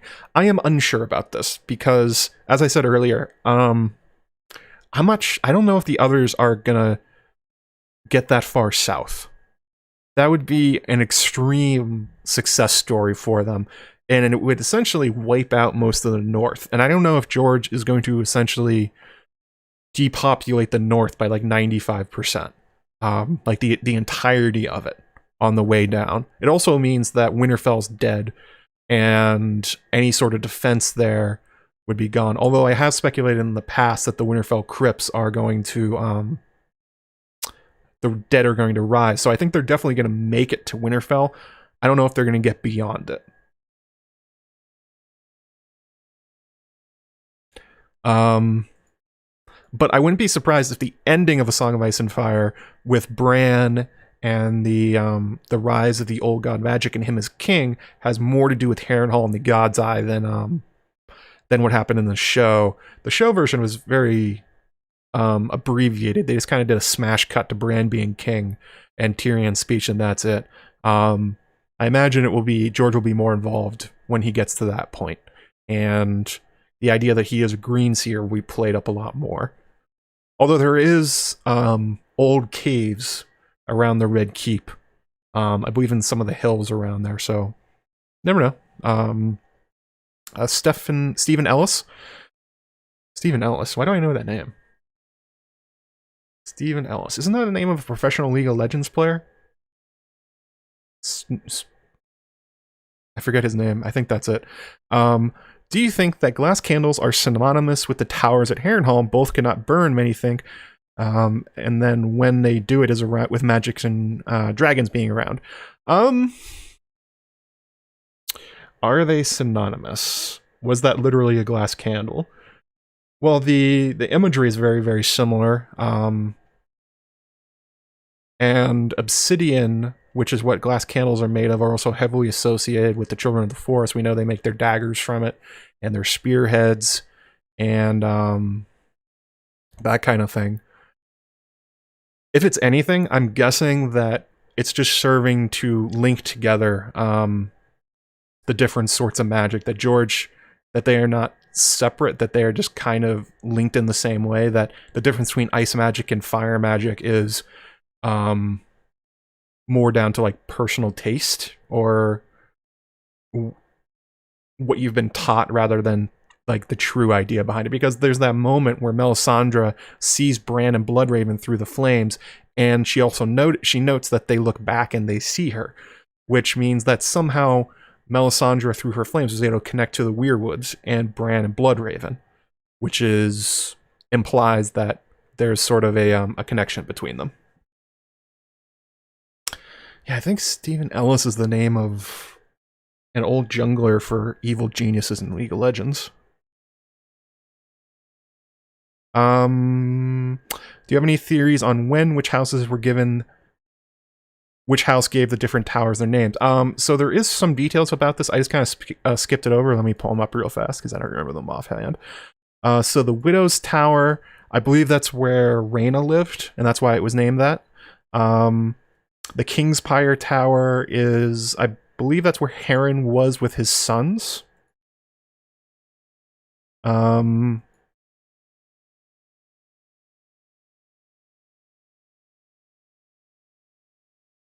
Yeah, I think that's why it's called the King's Pyre Tower. That's where he was when Balerion burned it down. The Tower of Dread and the Wailing Tower and the Tower of Ghosts seem to speak to how spooky they are. I don't know if those have any sort of like special naming convention. Oh, I have the pages open. I also have my doc, so I don't remember all this offhand. I spent most of the morning and last night getting the document together and researching and figuring out what I was going to say. So yeah, this is prepared, more or less. I enjoy interacting with the chat, but the stuff I'm going to say, I already know ahead of time. Actually, my patrons know that because they have access to the outline. I always post it before I go live, so that kind of thing. Let's see here. Oh, the League of Legends name. Well, that's because I was a big Evil Geniuses fan. That was my favorite team back when I used to pay attention. Tower of Dread, just because how nice it is. True. Very true. Hashtag true.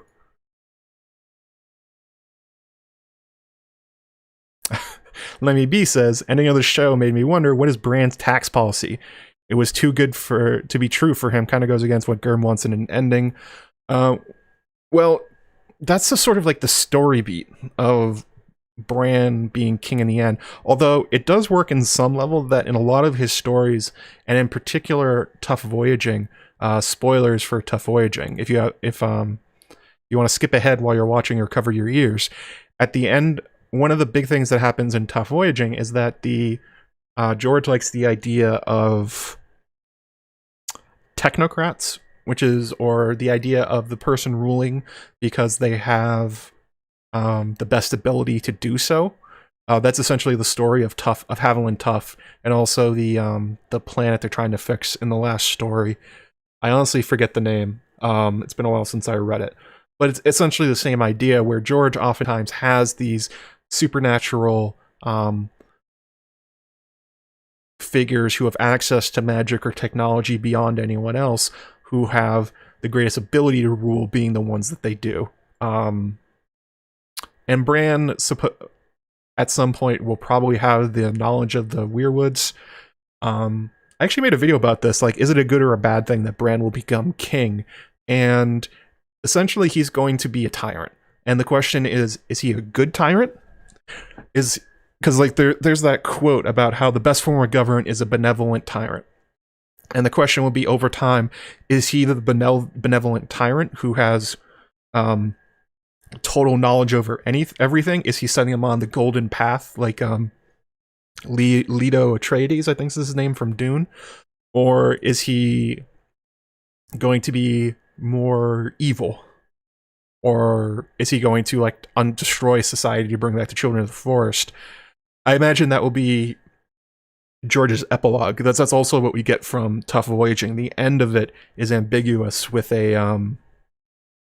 essentially with an epilogue about what Tough did in the end, which was a very tough choice. Oh, that's right, Lady Leaf. Patrons may know if they want to look before the stream. I'm guessing some of you do look at it afterwards to see what I wrote, but you guys are allowed to follow around if you subscribe to my Patreon. Leto's second. Yeah, that's right. I have never actually read Dune. I just know the broad strokes of the story. I've thought about it, but I've got other books I'm trying to get through, to be honest. I'm trying to get through The Witcher, and I've got to get through The Expanse. What other ones? I also bought the collected works of Edgar Allan Poe and Shakespeare. These are the Witcher books coming next. I have to read. They had a little set for me. I'm still working through the first one, The Last Witch. To be honest, I like The Last Witch more than the show. I think it's a better look inside the head of Geralt.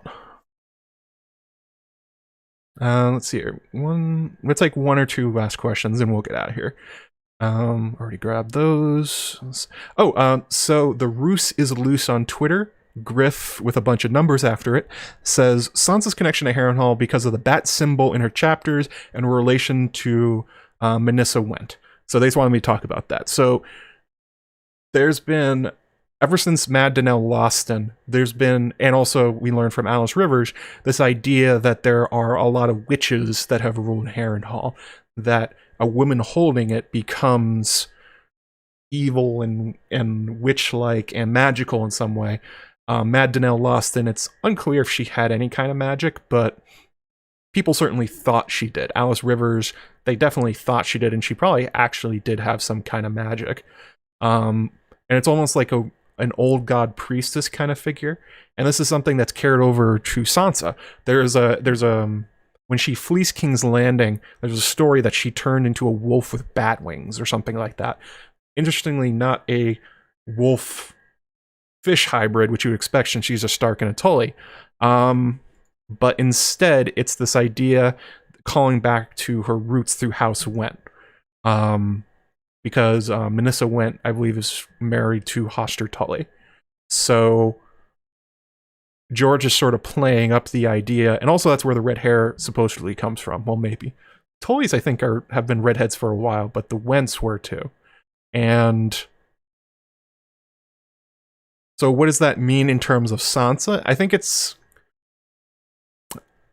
It's hard to say because the only real there's two characters we know from House Went. Really, we know not even House Went. Mad Danelle is the wrong house. I'm sorry.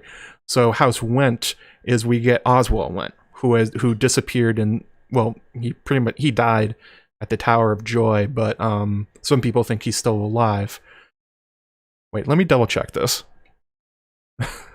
Posture. I feel like I'm talking out my ass, so I want to give this a double shot. So Hoster Tully was married to Minissa Went. Not really stated what kind of hair she had, just that she looks like Catelyn, and Sansa looks like Catelyn, so that kind of makes sense. Yeah, we get Oswell Went, we get Minissa Went, and we don't really see anyone else except for those characters. It could just be an idea that George is playing on, that he wants you to pay attention to the Greenseer or the Old God side of the Starks. Like, for instance, Robb also gets the same kind of ideas that Mad Danelle had red hair. I don't know if House Went did.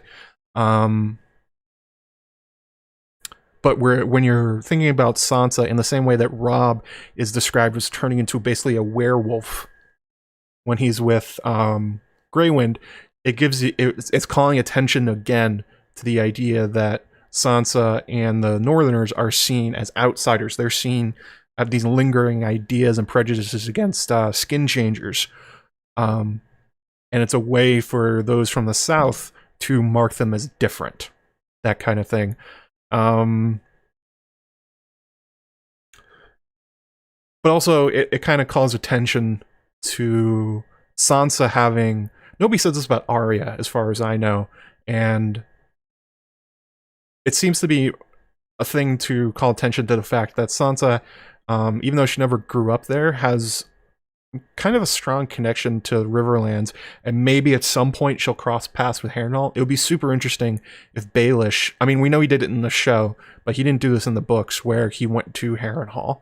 So it'd be interesting if on their way north, presumably to help with the War for the Dawn or to unseat the Boltons, that they stop by Harrenhal, and maybe it's brought up that Sansa has heritage within through the Wents there. Should be kind of cool. But it's also noted that the bat connection for the Lostons and also the Wents is not really related to like skin changers. Like Mad Danelle, definitely they were inferring she was a skin changer with her behavior, but they took their sigils because Harrenhal's full of like thousands of bats, because a lot of it's unoccupied, so bats have moved in. It's unlike other houses where you hear like the Starks, where their sigil is the direwolf because of their warg background.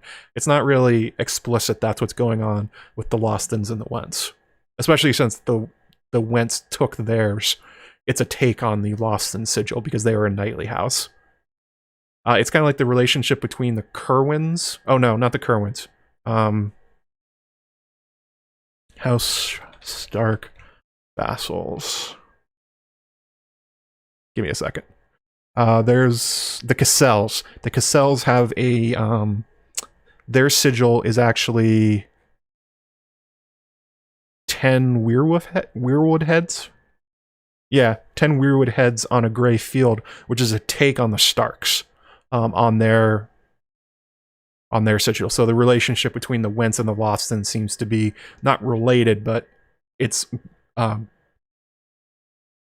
emphasizing the connection between them and their lords, which is what happened with the Lostons and the Wents. Yeah, 10 wolf heads. There's quite a... correct, Dornish Dame. There's quite a lot of Riverlanders that have red hair. There's also the Conningtons, who have their distinctive red hair, and there's also... Well, it was the Castemirs before they died. How did House Loston get created? They were a knightly house that was granted... Let me double check this. House Loston... Lucas Loston, a knightly house, he was given it sometime after Alice Rivers lost control, so they were an up-jump knightly house. They took on the bat as their sigil because of Harrenhal.